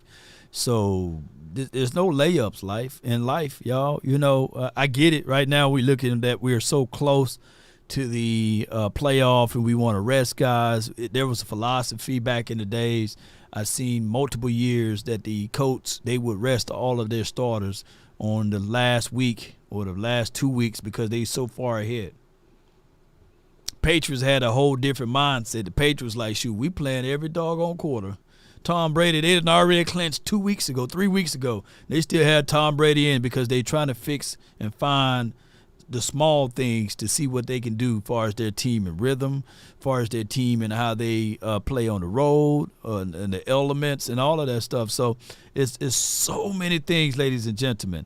I got let's see here. Phone lines are locked by now, y'all. But I appreciate everybody for trying to jump in. And I have the 585. You're live on the Nation. Talk to me. Am I live? Are we live? Yeah, you're live, like 95, man. Oh, man. Yeah. What's up, Lord, man? I've been following you for a long time, bro. Never been able to call in live and talk to you. This is crazy. Hey. But Fort Worth born, been a Cowboys fan since I was 41 years later. Here we go. So I take a little different approach, man, when it comes to the football. I listen to everything you say. Here's my thing, right? So I got a lot of friends up here. They 49ers fans, the Eagles fans. I got to hear them every year running their mouth. Oh, yeah. And here's how I look at it. We on our little redemption tour, and we've been on this redemption tour. It doesn't matter if it's Green Bay, if it's San Fran, if it's Philly, if it's Detroit. It don't matter. We owe all these teams L's. We do. From previous years, right? For Michael Irvin to come out and say he thinks the curse is lifted, I believe him because I think the NFL has not liked Jerry Jones or our organization ever since we did, Jimmy Johnson wrong in the past. And remember, this ain't the first time we did a coach, dirty in the past. At one point in time, we sent an email or something to cancel a coach. So I think we might be onto something. Now, I was telling my people, right? I thought our year for the Super Bowl would have been when it was in Arizona. I thought that was our year to kind of like, revisit it, go back. The Bills was, doing good last year. Cowboys doing good. I thought that would have been our year. Didn't turn out that way. So, when it comes to these 49er fans talking, or the Green Bay fans talking about, oh, we beat y'all 2 years in a row, da-da-da. Yeah. You beat us when it didn't. You beat us when it didn't count, right? And what I mean by it didn't count is that any team that beats the Cowboys in the playoffs, they always go on to the next week to lose, right? So you beating us doesn't count. You didn't get to the big game. You didn't get to the, you didn't do anything significant to go to the Super Bowl. You didn't do anything. So I've been telling all my people, we're going to end, at the beginning of the year, I said the Cowboys are going to win 12 games. Only because Dak has been consistently winning 12 games since he came on to the Cowboys. I like this dude. I've always liked Dak. Even when he broke his leg, broke his foot, came back, you know what I'm saying, was out so many games, still a contending team even after old boy was out. Like, come on, give this man some credit. That's our quarterback. Can't be perfect. Can't be. But you can be good. And he good, right? That boy good. So I'm going to tell everybody like this. We going to beat y'all when it counts. The way this season ended up right now is a perfect, I like how people say the script. This is a perfect script for the Cowboys this year. We win against Washington, which we typically do. Set ourselves up with number 2, which means we don't actually need to see the San Francisco 49ers in the NFC Championship. And, in fact, that's where I want to see them because I want to beat them when it counts. Not only beat them in the NFC Championship, but I want to beat them at home so that when we leave, we can all pull up our little jerseys and y'all know what the T-shirt going to say underneath it. That's what we need to do. Yes, exactly what we need I want to to meet. That's exactly what we need to do, Law. And I want to meet any one of those AFC teams that we owe a L to. I don't care if it's Buffalo. I don't care if it's Miami. This is a redemption revenge tour. I want to meet any one of y'all teams in the AFC in the Super Bowl that we owe a L to so that we can finally put it to rest. Because at the end of the day, everything comes to that number 6, right? We get that 6th championship. Look at everything we had accomplished to get to that number 6. We went through every team that we owed an L to, right? Ending that San Francisco saga. Because let's be honest, you 49er fans are funny to me. And I'm pretty sure your brother's a 49er fan, right? Yeah. Tell me about it. All right, tell him don't be mad at me. Tell him don't be mad at me. Don't be mad at me. But listen, you 49er fans haven't won a Super Bowl since before we won one. So at the end of the day, 28 years. All of these great teams, right? We all been in a drought. So it doesn't matter. It doesn't matter if y'all went back to the Super Bowl because let's be honest. Anybody that's listening, do y'all remember that the Philadelphia Eagles won the Super Bowl last year? They didn't. Nobody cares about number 2. Right? If you don't win the big game, it doesn't matter, right? It doesn't matter at all. Nobody wants to be the first place losers. You know what I'm saying? But exactly, man. You had some good points with everything, man. I appreciate you, man. Revenge tour. That's what we need to do, man. Hey, Law, I can't wait to see what you do next week. I don't follow you on YouTube. I'm normally traveling, and I don't know if you had changed your schedule up, but now I get to see you on Facebook when you live, and it works for me. So now I've been watching. So I'm definitely gonna call back in another time. But I appreciate you for answering my call.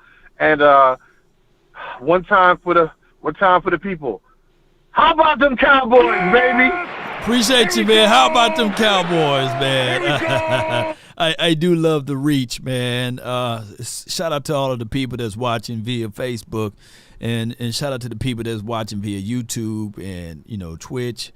And all of the apps that we be on, man, and that's a testament to the Cowboy Nation that we are pretty much everywhere, and I love you guys, man, to the moon and back. So let's go. I got Eric. You live?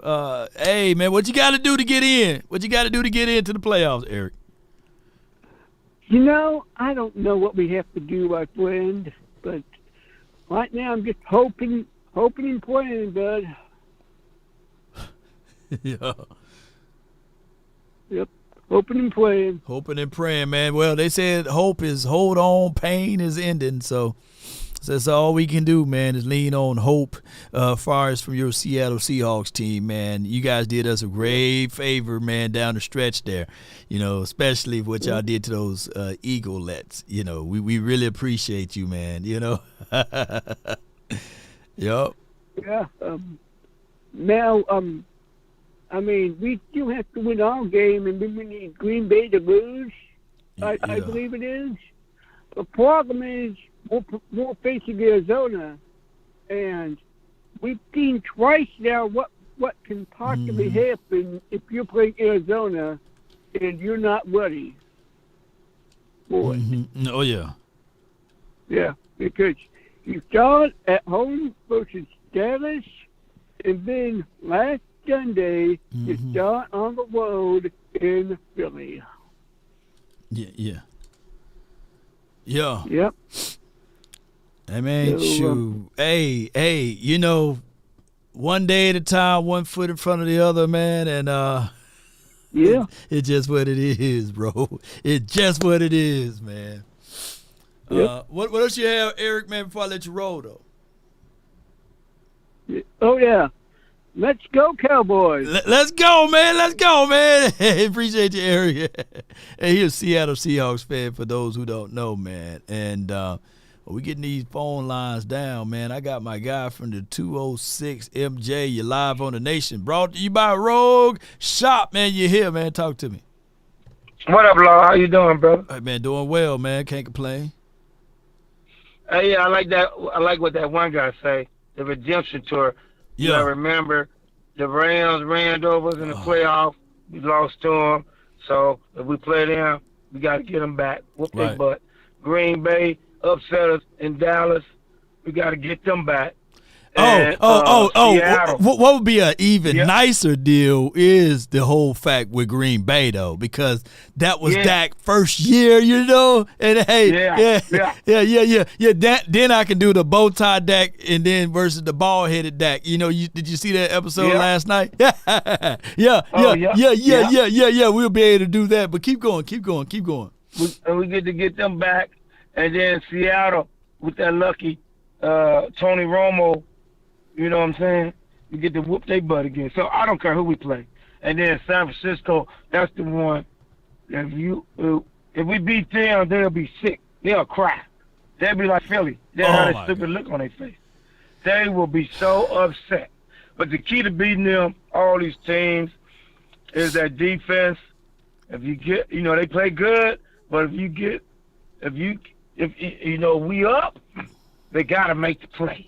You know what I'm saying? But you know what, MJ? The key, and I'm not overlooking any of these teams, by the way, but the key to beat the San Fran is run, then pass. You got to run the ball. Look, in 2020, and I know that they didn't have the exact same personnel, but they had the same philosophy as far as their principle. In 2020, the reason why we were able to beat them with Andy Dalton and them, Tony Pollard had a hell of a game that game. We ran that ball. Yeah. And see, they want you to throw into those zone coverages because those boys sit on routes. Yeah, that's what they want you to do. Yeah. That's what they want you to do. Yeah. And then now I don't know what he's doing, but McCarthy, he has to. You gotta run. You gotta make them big linemen in the middle move. If you just run right at them, they're not getting tired. Now, if you run sweep left, sweep right, sweep left, sweep right, then they're going to start overplaying, and then you run up the middle. He's doing it the wrong way. He keeps trying to run up the middle. No, Yeah. He trying to establish run up A gap and B. Like come on, press to the edge. I get it, right? We are porous with our offensive line with the push and get off. But what we got to do is utilize what he can do. And when you tell Tony, when you see him, keep pressing it to the outside. Don't cut back inside. Just keep get what you can, man. Get what you can. And then, now that the passing game ain't that is good, but like I said, I would rather I don't like when they throw the 89 or 13. They make me nervous. Them two. Oh yeah. But 89 he gonna do something, he gonna go right through his hands, and 13 can't get off his routes. He ran one route, and it's like he was running like his knee was hurt. I was like, what the? the dude was right there. I said, oh, man, don't throw to him. You know what I'm saying? Yeah. So you gotta. I'd rather, if you're gonna win this. Now this is a game. You don't need it, like you said. 13 don't need to play. I would bring up Brian up just to see what he could do with all your weapons. And if he turn out, he's you got extra weapon. You know what I'm saying? 6'4", 4'4". You know, get them leaps, good run routes. You know what I'm saying? That make it, and that'll really open it up for CeeDee Lamb and for Cook and the tight end. You see what I'm saying? That's when you try. Okay, you say 13, no disrespect, brother. We just gonna sit you for this one game. I want to see something. Yeah, I want to see something. Yeah. This should be a game that I look at that Trey Lance, he shouldn't be inactive, right? This should be a game that also I need to see Jalen Brooks. And like you said, it's three guys that I really don't mind the Cowboys to not even look at. And I'm not even hating on them, but like you said, 89 for right now, 86 and 13. Like, look, I get it. You know, we don't need to force no ball those ways, you know, those three guys. No, don't force the ball that way. And then on defense ball, now the defense is set right. Remember I told you, if you get big 95, this is my, look what I tell y'all. Man, this is my defense for the playoffs. I got a big 98 in the middle. 95 right there. 97. And then 90 and 11 on the outside. I'm going 3-4. And then 33 and 14 in the middle. Because what you doing now, you got 6. 6 got his legs back. You got 28 back, and then you got your corners. And then sometimes you could take 33 out the game, and you could put number 2 in to check the slot receiver. Now they in trouble. You can go bump and run. They can't run on us, and they in trouble. You see where I'm coming at, Law? Yeah, I've seen where you're coming at. You see what I'm saying? So that defense is fast, and it's going to lead, because 14 going to hit you, and number 6 going to hit you. 6 got his legs back. Number 2 got his legs. Number 1 and 96, Law, is the weak link. 96, y'all. It ain't Mozzie. Let me say it again. It's 96. Can't make a play, get knocked off the ball, and I see him running after people. 96 should have been gone, Law. I'm sorry. He might hear this.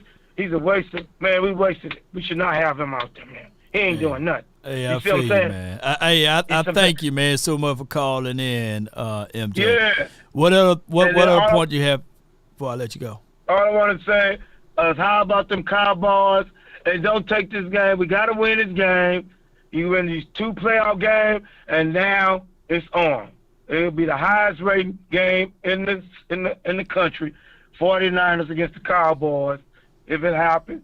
And everybody going to go for the 49ers, and that's when the Cowboys make everybody cry, even the Philly fans. Everybody going to start crying because we made it to the Super Bowl. How about them Cowboys? Let's go. Let's go, defense. Let's Appreciate you, man. Somebody says, why aren't we looking at Isaiah Buggs? He is 335 pounds. Roy Williams, appreciate you. It's definitely an upgrade at stopping the run. This is the guy that Detroit recently cut. I feel you. But we'll see what they're going to do with Junior Fihoko. You know, that's what they're leaning on here. I got Foggle, man, from the 402. You're live on the Nation, brought to you by Rogue Shop. You in the house, man. Talk to me, man. Hey, Law, how are you doing, man? I'm doing great. Yeah, I got that Tony the Tiger vibes. I dig it. Yeah. I gotta know, though, when are the elections for the Kool-Aid Stirring Committee? Oh man, you know.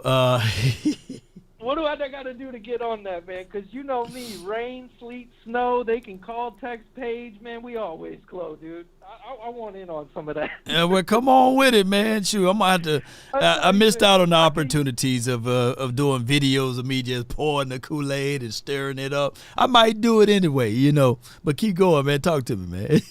I mean, I could use a whisk. I could use a fork, a wooden spoon. You could give me a boat paddle, man. I'm stirring that Kool-Aid. I am with this. Oh yeah. Well, I'm the president of the club, so I'll let you in then, you know. Just make sure it's all square, man. But yeah, if anything, I can put a little of that elbow grease in there. Just let me get in. Hell yeah, let's go with it. Oh, shit, man. All right. But what I wanted, I had two other things I wanted to ask about that. But then I wanted to say from the earlier part of the show is just legalize it, man. We lost Randy Gregory. We released Rashad Evans, and now we're missing La'el Collins off some marijuana. Yeah. No more malarkey, dude. This is the United States of America. Okay, cannabis is a known pain relief. It's known for medical benefits. It's known for its social, cultural significance. It's a known commodity. I mean, we talking about marijuana illegal, but cigarettes cool, man. I might look kind of funny, but I ain't no fool. Now, come on with it. Woo! Keep going, man. I'm going to use your cut up as the promo reel then and send it back to the people. Let's go. Send it back to the people in Texas. See, man, we got an election year coming up. Let's do this. There ain't no joking with here. Call some people up. Call them up. Let them know. All right. And the last thing I got to do, because I got some cooking and things, but I just wanted to chime in on the run game. And I said for the run game, man, is perseverance. There was at one point, I think Tony Pollard was something like 16 carries for 11 yards. But later in that game, he was busting 3 and 4s, so 5, 6 yards. And I was talking to my uncle, and he told me back in the 90s, you know, they used to be watching the games, and it would be like a 3-yard run, and they'd say, yeah, we're grinding them. We're grinding them, you know? And I think some of that, you know, it just comes like we get the football, and now because Patrick Mahomes can score in 13 seconds or something, if it's not the 2-minute drive, you know, like all of a sudden, you know, like we can't keep our concentration. But good thing, Law, there is something that help you with that concentration, but you're going to have to rewind this little clip, and that's all I got today, man. So how about them Cowboys? Let's go. Let's go. That's my guy Foggle, man. Always with the great information for the nation. We'll blow it out right now. But appreciate everybody for tuning in. We got 2 super chats that we got to get to. And I thank all of you all. Chris214, he says, I hope Mike don't get over emotional versus Green Bay again. You know, yeah. And think about it. Green Bay got a running quarterback too. Eesh. I don't like us against running quarterbacks. More so on the fact that Dan Quinn with those running quarterbacks. But, hey, at this time, you get them at our crib, we'll be able to set the tone and pace. We just got to play our brand and caliber and style of football. Everything else will work its way out, ladies and gentlemen. But, yeah, you can't get over-emotional, right? Don't be wearing the Vince Lombardi jacket and everything with the hat to match. No. Let's not do that. Freddie J says, I'm finally here in the house. Law. I got you right here, bro. I do, man. I got you, man. Look at this, Law.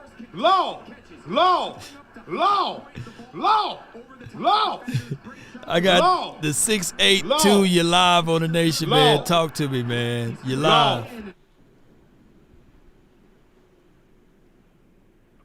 682. 682. All right, Cowboys Mike, you're live. Lord, what's up, man? Happy New Year's, man. Happy New Year to you, man. Talk to me, man. What's on your heart? Yeah, man. So I don't think the Cowboys are using Pollard, you know, the right way, man. Like, you're not taking advantage of his skills like when he came out of college, like, you know, catcher of the football and, you know, his speed. I agree with you. Like, he should run more on the outside instead of trying to go up the middle, because he's getting stuck every time. Yeah. So they basically should just use his speed, man. Like, do something like jet sweep with him or like, you know what I'm saying, like throw the ball to him and like flick it to him or do something. Give him the choice of like, well, not inside, go outside. Don't you know that CMC, he don't have any inside runs? Like, most of his runs are C-gap, bouncing it to the outside. His longer runs are on the edge of the shoulder of Trent Williams. And he's by far one of the better running backs in the league. But it's all by scheme. And I'm not saying that CMC and Tony Pollard is the same person, but their offensive line is very porous. I'm talking about the 49ers. But they have a scheme that's put into place. And we don't necessarily – we have the passing situation shored up a little bit, but our run scheme is kind of like wacky, you know. But and also the running back keep pressing it back inside. But keep going, Cowboys, Mike. So on the offensive coordinator started my what is his name again? Solari. Oh, you talking about Schottenheimer? Yeah, Schottenheimer. Isn't he from previous stops? Isn't he more like a running game like coordinator? I mean, he's come from. He's coming from Seattle, where Seattle was always a good running team of the football, and their offensive line was never always great either. So when I'm saying that you're right, though, I agree with you. It's a scheme as far as how you run the football. Yeah. So, like, when we don't do no draw plays or nothing, like, you know, when the team is rushing thinking you're going to pass, try to slide it to the running back, we don't do that enough. You know what I'm saying? Yeah. But Schottenheimer, he's come from Martin Schottenheimer, who's a throw it all around the field type of guy. Now, when he went to Seattle. Every running back, every running back that his dad had when he coached was always tough runners. True that. Truth to that. Yeah, my question to you is, what do you think about after the game? They singled out C.D. Lamb as far as that random drug test. It's like they trying to get us to get the Cowboys or something. Yeah. What do you think of that?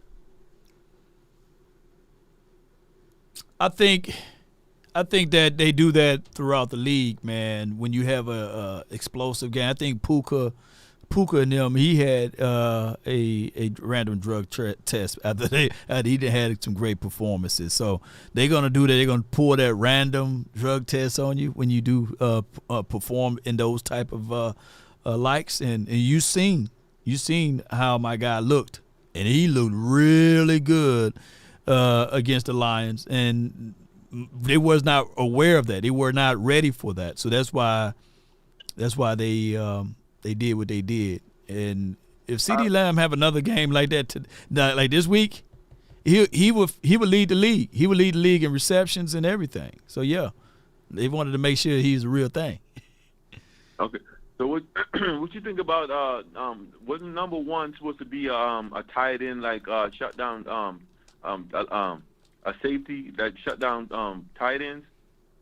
Wasn't that his specialty? Last year and the year before that, but this year he got a little stiff, man. I don't know what's going on with my guy J. Rock. Yeah, man. I'm like, man, dude, he's supposed to be a guarding tight ends, but tight ends are having their ways, man. Like, man, come on, bro. Yeah. But yeah, but the last thing though, running the football is like, it's like a will thing. You got to want to run the football, and up front, the offensive lineman got to be like, the man across from me, I'm gonna whip you. You're not getting nowhere. No, it's all you know what I mean? It's just a thing where this is what we're gonna do. We're gonna run the ball down your throat, and the offensive line is gonna push you back. But it seems like the line is not getting no push. Like the caller said, everybody when they touch the ball, the defense is already in the backfield. Yeah. So it's kind of hard for Pollard to get the momentum going sometimes because he's already getting a hit already. But I know you have to stick to the run. The fear of you running the football is what's going to open stuff up. So I know that he got, even though they're getting 1 and 2 yards, you got to keep trying to run the football. Here's the thing, and offensive linemen can agree. That's in the chat. Every offensive lineman loves to run block, opposed to pass blocking. So you can have your worst of the worst offensive lineman. He's going to be a better run blocker than he is a passing, right? So pass blocking. So I don't know, man. Maybe it's scheme. Maybe it's the way Tony run. Maybe it's the way Mike McCarthy's calling plays. Maybe they can see, oh, okay, all right, we've seen this play. Maybe they don't mix it up enough. Maybe they ain't giving us enough eye candy. But there's so many gray areas in Week 17 with this run game that the only solution that I can think of is throw them change of pace stuff. You know, Montgomery, he's a really good running back, but not by himself. That's why they got Gibbs, right? You seen before Fast Willie Parker and Jerome Bettis, right? and Bettis was on the tail end of his career when they were able to go to the Super Bowl and beyond, right? So I just think that for right now, the best Band-Aid to this would be throw in some wrinkles, scheme it up better, Mike McCarthy, and don't use your offensive line as an excuse. I agree with you on that. Appreciate I agree you, with man. you on that 100%.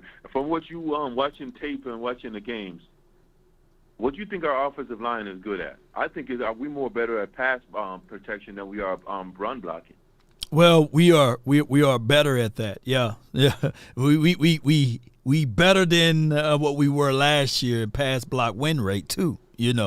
So we was bottom in the league last year, and your average yards of separation, even with the wide receivers, we're better in that category. So it's a trade-off, right? Jeff Blasco, this is his first year ever coaching running backs for the Cowboys. Mike Solari, this is his first year in a long time coaching back for the Cowboys. So it's a little slippage and drop-off. I think that mentality and personality is a thing too. And my guy finally, he sent me the audio cut-up, and we're going to talk about this on the back end. Appreciate you for calling in.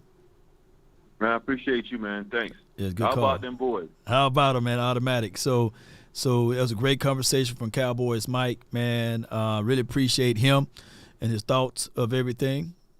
And let me see if I can boom. In that.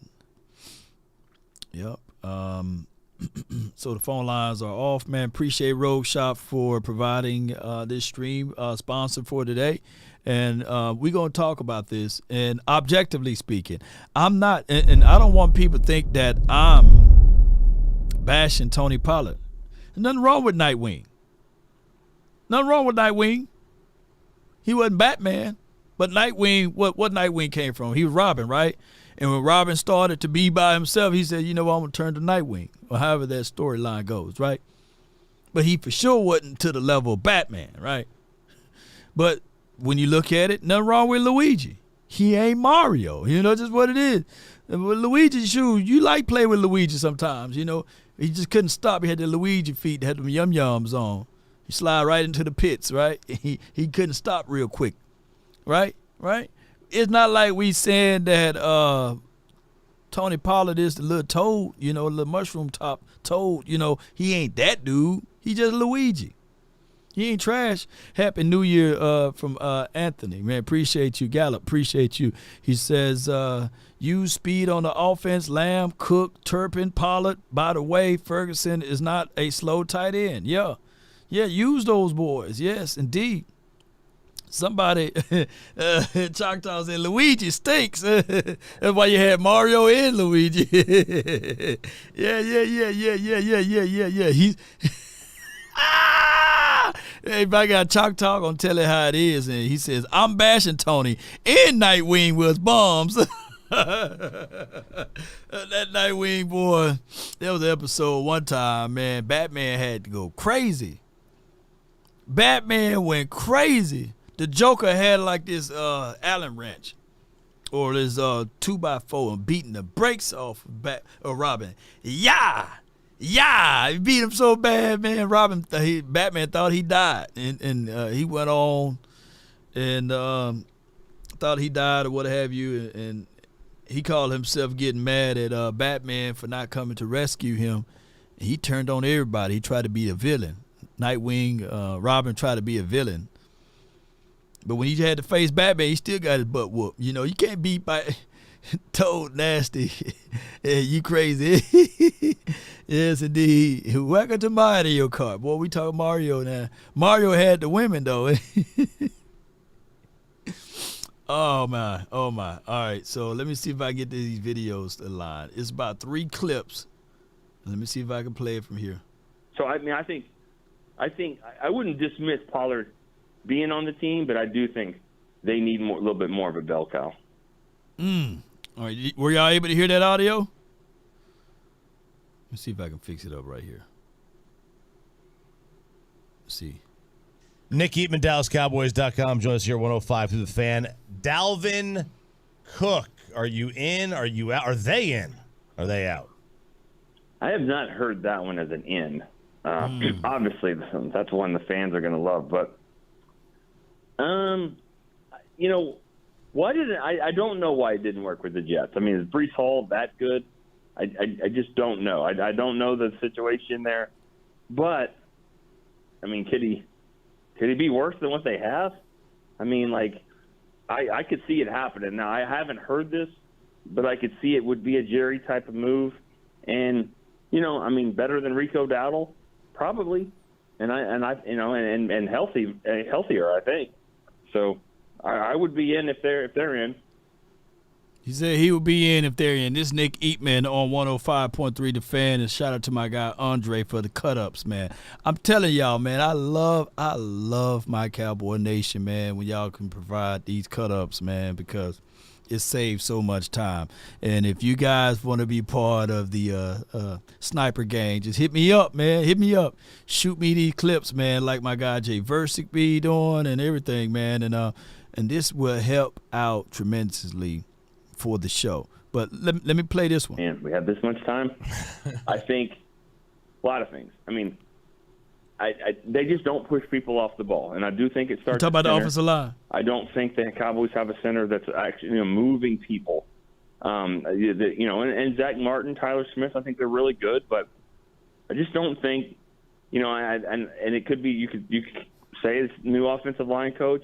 Maybe that hasn't worked as well this year, but you got to remember now, if all the people, and I don't think, and I know I wasn't one of them, but there's a lot of people that were like, for years, Zeke needs to sit, Pollard needs to start. And there's a lot of people that said that. Look, what Choctaw, where you at, man? Where you at, Choctaw? Choctaw, where you at, man? Go get your flowers, man. Come on. Hey, Choctaw, where you? Right. I want my flowers while I'm living. Where you at, Choctaw? I'm looking for you, man. Where you in the chat, bro? I'm giving you your flowers, man. Oh, my gosh, man. All right, so a lot of people said you need to sit Zeke and start Tony Pollard. Okay. All right, so and Nick Eatman said he wasn't one of those people, right? Now, when we talk about 1-2 combos, what I was thinking that the Cowboys should have done is get a similar kind of caliber of running back to pair up with Tony, if you're going to keep Tony. We all know that, when you're talking about running the ball, it's all about authoritative mindset. And on top of that, when everybody's got geared up and they want to see you tote that rock, then there's going to be some consequences and repercussions, right? But I'm going to rewind just a little bit so that those people can catch up with what he was saying. And it's not a knock, technically, at people who believe this way. But what I'm thinking is that the Cowboys done put their bets up and they never got that 1-2 combination. You can't have too much of the same.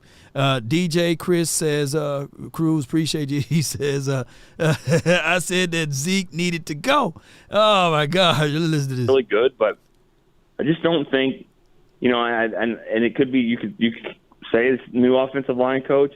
Maybe that hasn't worked as well this year.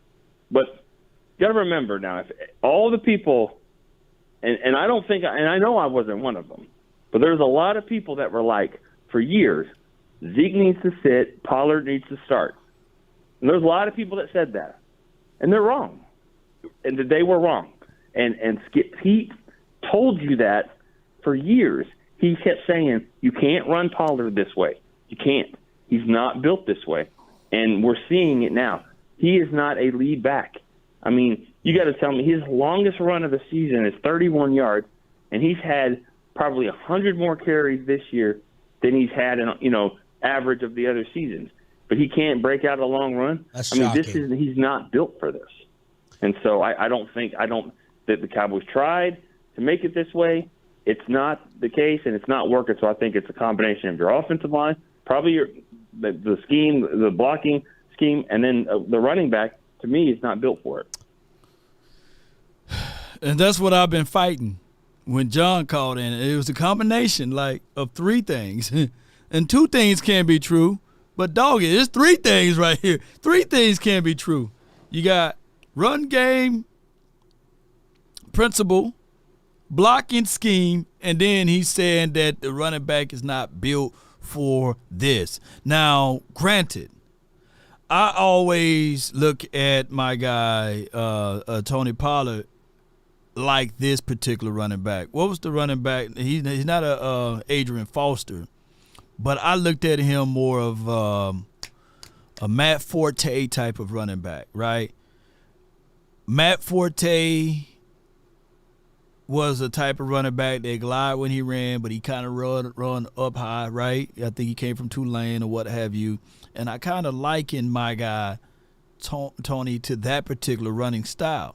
Now, you can talk about Adrian Foster. What's his name? Adrian Foster, y'all help me out. He played for the Texans or what have you. But I think that with Tony, I look at it now more of let's just utilize him as a split back. Continue to utilize him. I think that he will be pretty good as a 1-2 punch, not as the only punch. Aaron Foster, not Adrian, or Aaron Foster. Appreciate you, man. Thank you, Al Kareem. Tony is not built like that, but Mostert is. This is from C. Burleson.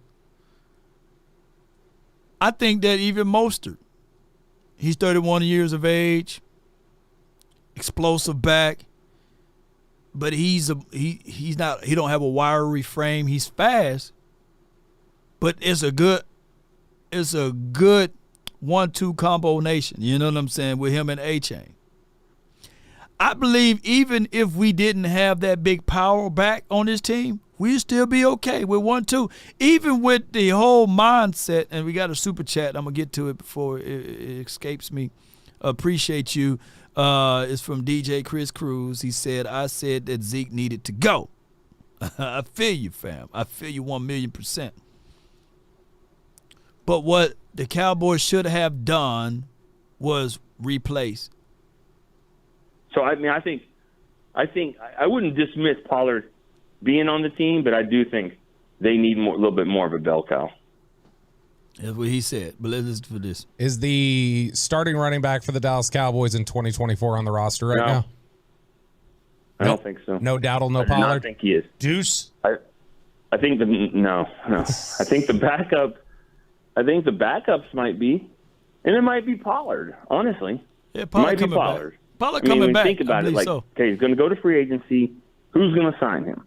And for what? And they're probably going to say, all right, let's make him a second back, somebody that change the pace back. Well, I mean, the Cowboys should be in the market for that as well. I mean, I think if he had that role that he had last year, I think everyone would be okay with Pollard. You know, now he is up into his, sixth year now? Or I think this is his fifth year. That would be sixth year next year. But so, I mean, I think I wouldn't dismiss Pollard being on the team.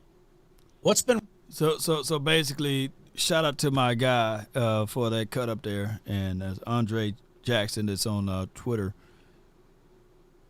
That's no indictment on Tony Pollard, but it is a situation whereas the Cowboys, all we are saying is he only had one run of 30 yards all year long. He had literally a situation whereas in some games we see him pressing and cutting back inside. He had an opportunity to score a touchdown versus Miami Dolphins and cut back inside. And he owned up to that mistake. He said, hey, I thought I can just get the touchdown and squeeze back inside. If he were to do it over again, he would stay to the outside and hit the pylon, right? So what I'm thinking here is with Tony Pollard, there's absolutely nothing wrong with Tony Pollard, but they should utilize him more of a split back. They should not just give him the keys to be the 30 carry guy or 25 carry guy. Maximize Tony Pollard to 10 to 15 touches and split that thing in half, and you will get more and more of those explosive runs that we are so privy to seeing from last year. And on top of that, if he were able to catch the ball a little bit more out in the backfield, utilize him in space, then you will see the full array of weapons that Tony Pollard can exhibit and exude. But if you try to utilize him only in one way, in one dimensional, then you will see the cry that everybody want right now. The blood that everybody want right now. To utilize them both ways. Now, we are razor blade thin in the running back room all of a sudden. Rico is down. He's fighting. We just moved Deuce Vaughn to IR. And right now, we got Hunter Luepke and Tony Pollard. Those are our two running backs. And they are sitting there with 1 foot in, 1 foot out on whether or not they're going to elevate Malik Davis to the 53-man roster. Coach Marv says San Fran run on the edges, but San Fran run on the edge downhill running. Why? Because they have the best tight ends wide receiver blocking in the NFL that loves to block. Hey, Coach, I'm quite sure Ferguson loved to block, and we drafted FBI, open up! We drafted Luke Schoonmaker for those purposes too, right? But I get what you're saying, right?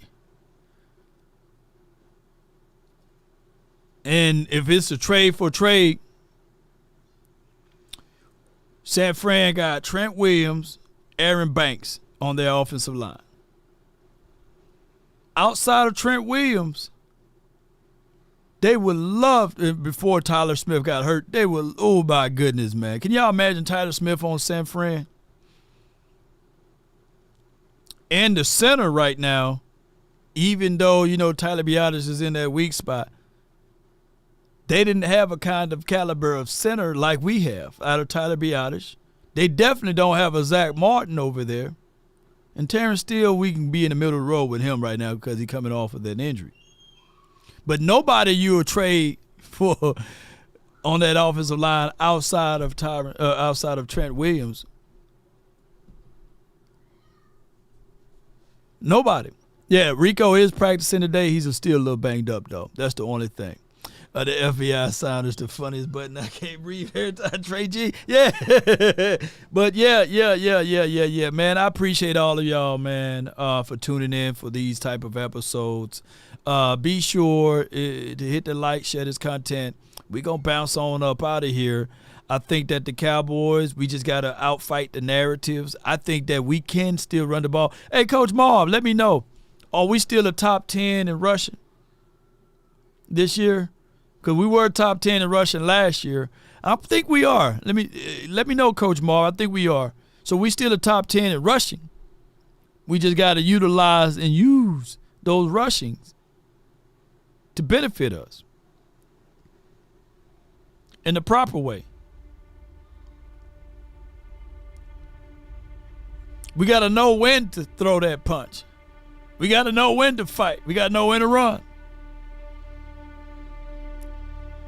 We got to scheme this thing up properly, ladies and gentlemen. Appreciate everybody for tuning in. Perseverance, hard work, dedication. I see you in the chat. Mindset. Choctaw, Montana. Ooh-wee. That brother is cooking with some fire in there.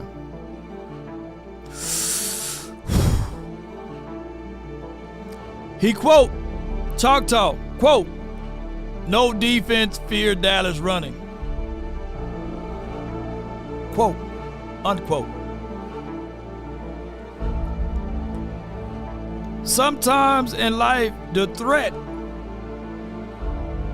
of the run is even more dangerous than the actual run. When teams play the Ravens, the threat of the run is more dangerous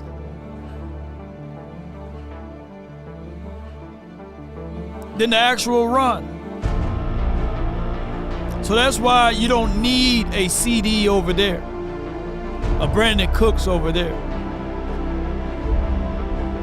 Because of the threat. You got Lamar Jackson who can take it to the house. You got the read option routes that they can do with the run. So teams like the Niners, when they play a team like that, they compromise. They can't go quarters. They can't drop their players in coverage because they got to focus on the run. And one of the impediments of the Niners, you got to run on them. They can't stop the run. Even such that they may be a top running team, a run-stopping team. Runs open up everything. That's from steps. Why? Because if you can get that safety off the roof and put him down inside the box, and now you got middle field closed and you got one-on-ones to the outside, that's an easier throw for a quarterback. Because now it's one-on-one and all you got to do is manipulate one safety. So that's why teams, and Coach Marv would contest to this, we're going to stop the run and we're going to run the ball, control the clock, play good defense, we win this game. That's been the ingredients of football since football was birthed. Stop the run, run the football. Play sound defense.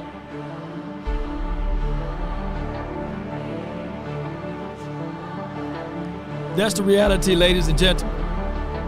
Now the Cowboys, two things that travel: running the ball, defense. Of course, this is a pass-happy league, but you got to be able to run the ball and stop the run.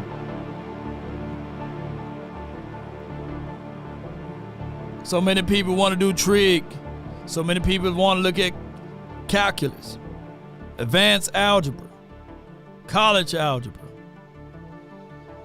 But if you never learn your 1, 2, 3s or the rudiments of math,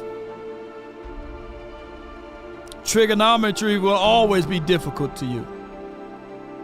Right?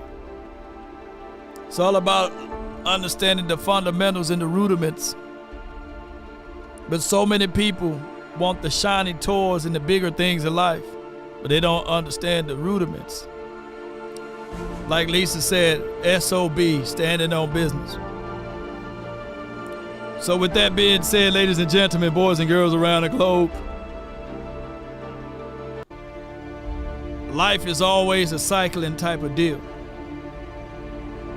When you're on the road this week, stop the run. When you're on the road this week, run the ball. See if you can get that sound out. Yeah! Here we go! Play action. Here we go! Be prepared, sharp mind.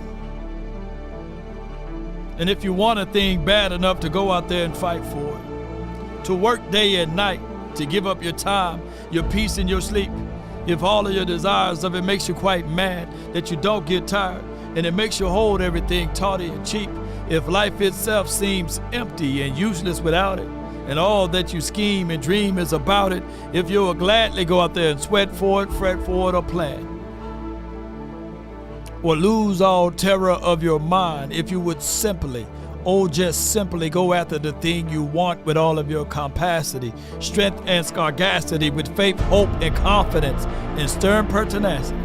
If neither cold, poverty, or famish or fame, or the sickness of your body or brain can turn you away from the thing you want, if dark and grim and besieged and beset, with the help of Almighty Cowboy Nation, Tony Pollard,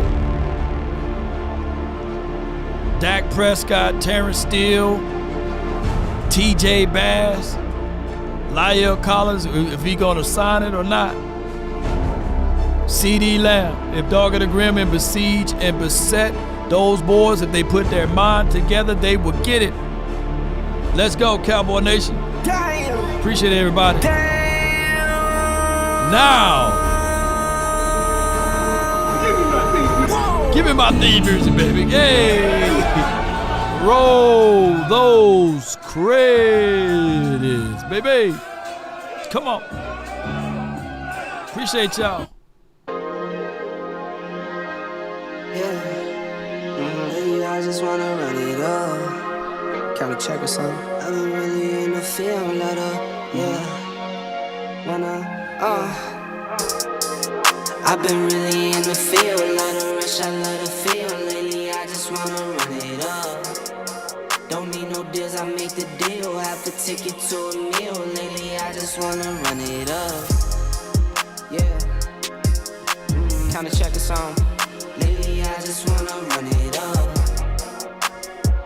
Appreciate you, J Recruiter, Freddie J, Anthony, DJ Chris, Cole,